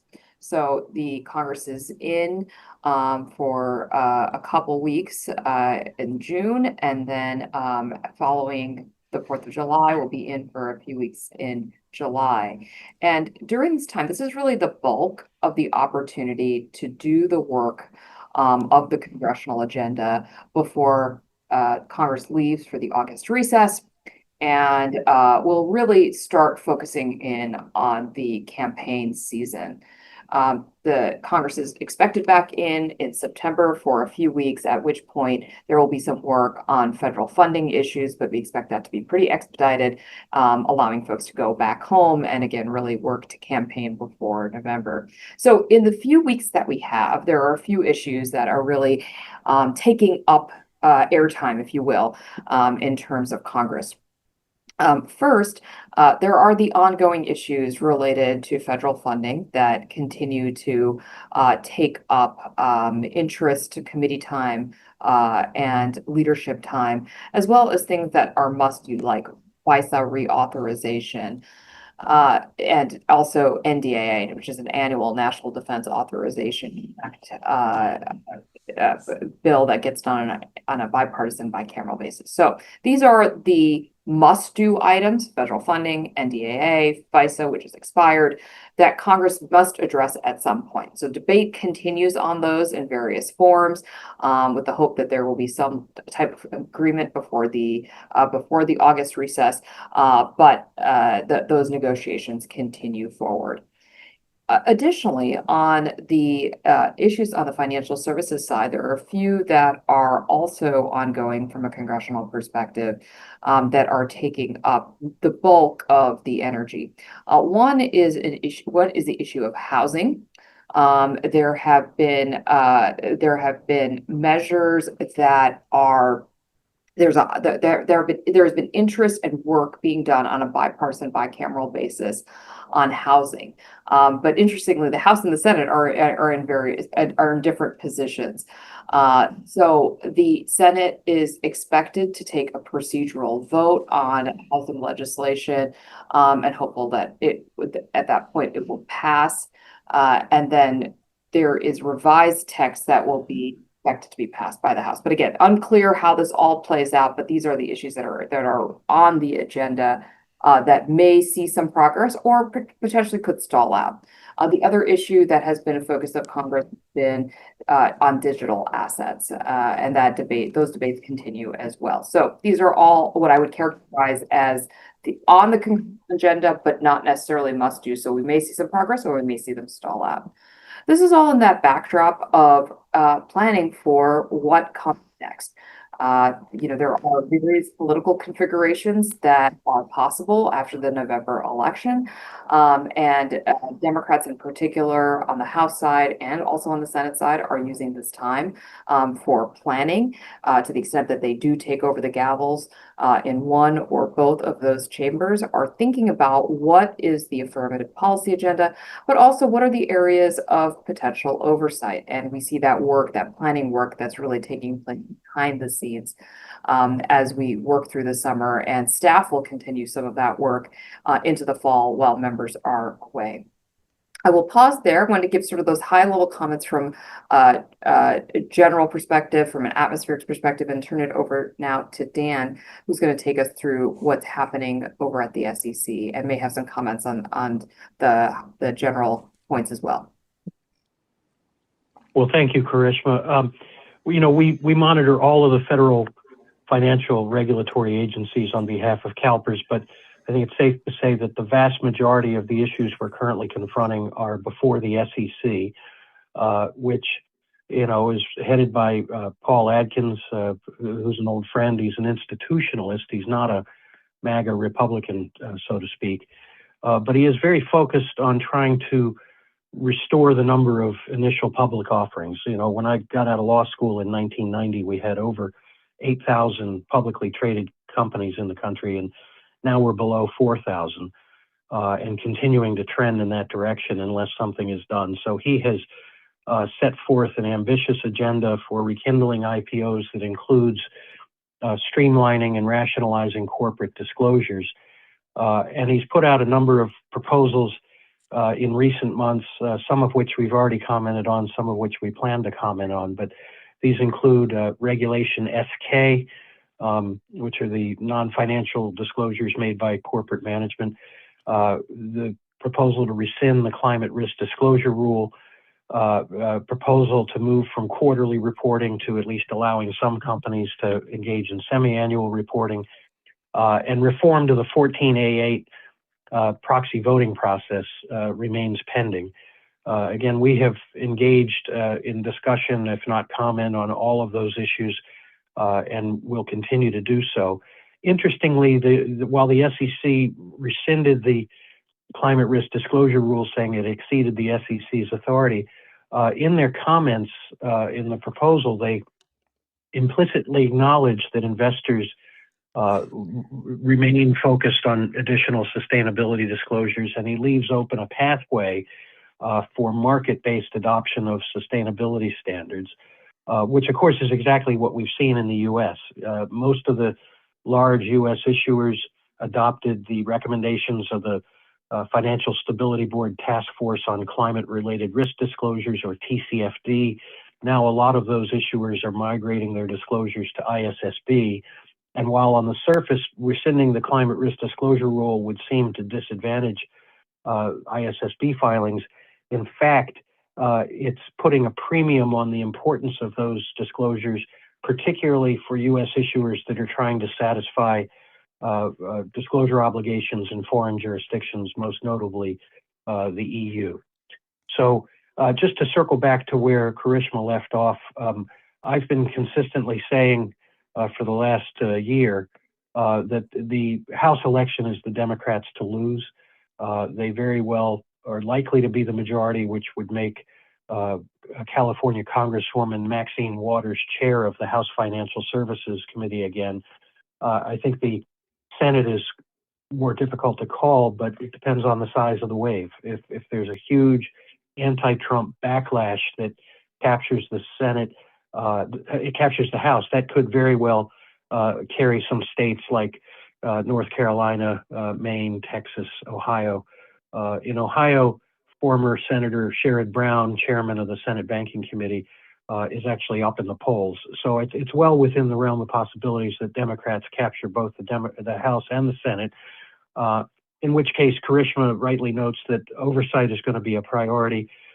Certainly there will be investigations of the Trump administration, and my bet is that they will impeach him. The only question is what they impeach him for, and whether they can get a conviction in the Senate.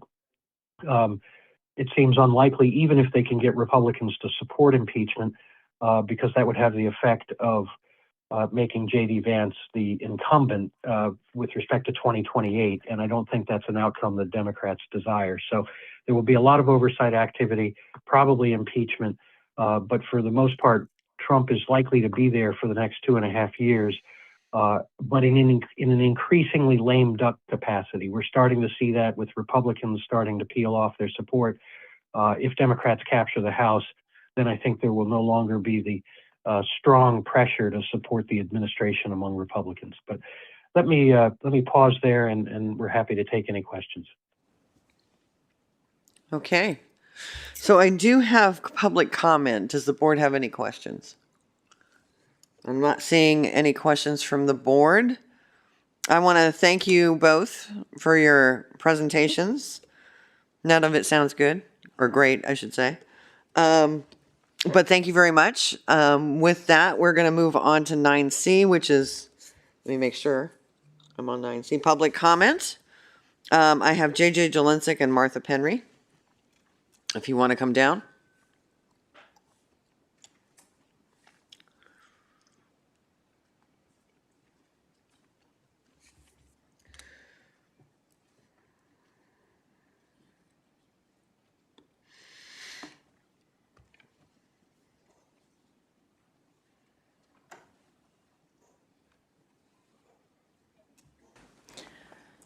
You're on.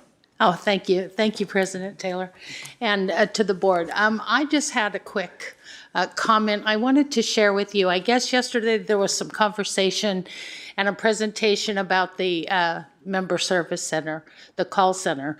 Unfortunately, I wasn't able to attend yesterday, but I want to share some wonderful personal experience.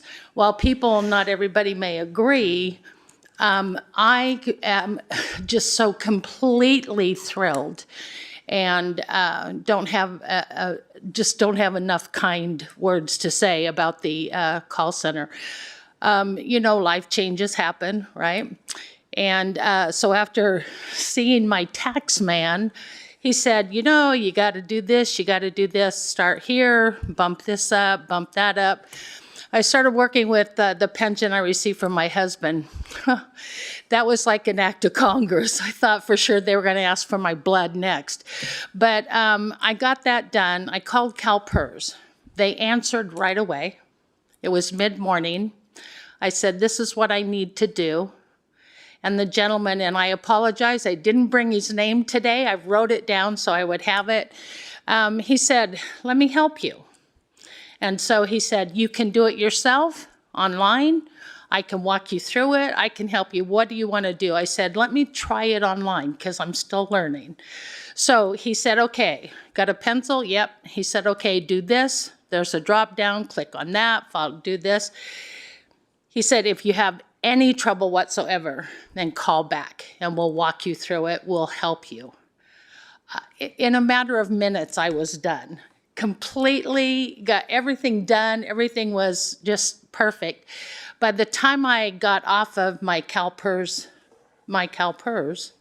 I actually had an email saying confirming everything I had done. I could not be more pleased, and I just want to thank Kim Malm and all of the hard work of that call center, just amazing. So I just wanted to let all of you know how pleased I am, and thank you. Thank you, Ms. Penry. We really appreciate that. JJ Jelinczyk, RPEA, for the last time until next month. I was going to give each of you a copy of this report. However, the system has already put out a statement that this report is not based on fact. It is an opinion piece full of baseless assertions and breathless language, so obviously there is no need to. It is not a fact, as stated in the report, but rather a baseless opinion that your CEO has only a high school diploma.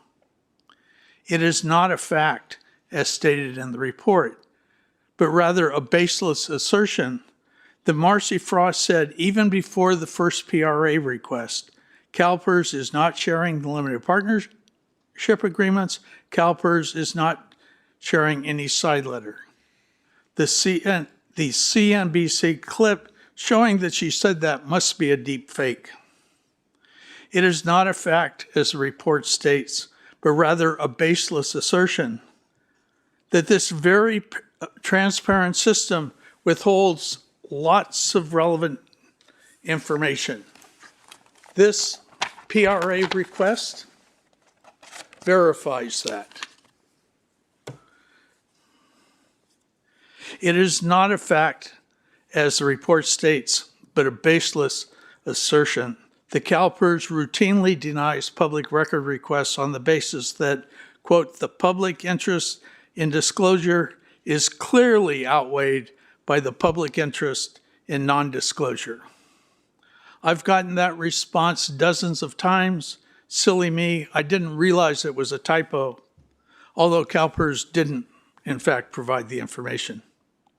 It is not a fact, as the report states, but a baseless assertion that public pension plans are not covered by the Employee Retirement Security Act, ERISA. It is not a fact, as the report states, but a baseless assertion that members of the board lack investment experience and expertise, and that none is required for election or appointment to the board. It is not a fact, as the report states, but a baseless assertion that the governor of California earns approximately $234,000 annually, but dozens of CalPERS employees earn multiples of that. I have many baseless assertions, but little time. I would encourage you to support the creation of an Office of Inspector General. Such an office could help separate facts from baseless assertions. If you want to read a copy of the report, even though it's not fact-based, you can download a copy from the RPA website. You can buy it on Amazon, and I have reason to believe you could actually check it out from the state library. Thank you for your attention. Thank you, Mr. Jelensik. Thank you, Ms. Penry. With that, I did skip summary of board direction. I did notice that, but I recorded none other than through committee direction. Okay, great. With that, hold on a second. We will adjourn now into closed session for items 1 through 3 from the closed session agenda. This will include the following litigation matter: Granada v. CalPERS, Eastern District of California, case number 2:21-CV-01256. We will also receive the general counsel's update on pending litigation. After the closed session, the board will reconvene in open session. I want to thank everybody, and hopefully you all can make it to our offsite in Monterey. We will see you in July. Oh, wait. There you go. We are officially adjourned. Well, recessed. I'm sorry.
Ready? All right then, so we welcome back to open session. We have nothing to report from closed session. So with that, I will adjourn our open session Board of Administration meeting for this month and look forward to seeing everybody in January in Monterey. I'm sorry, July. That's a good idea too, though. We used to have it in January. Yeah.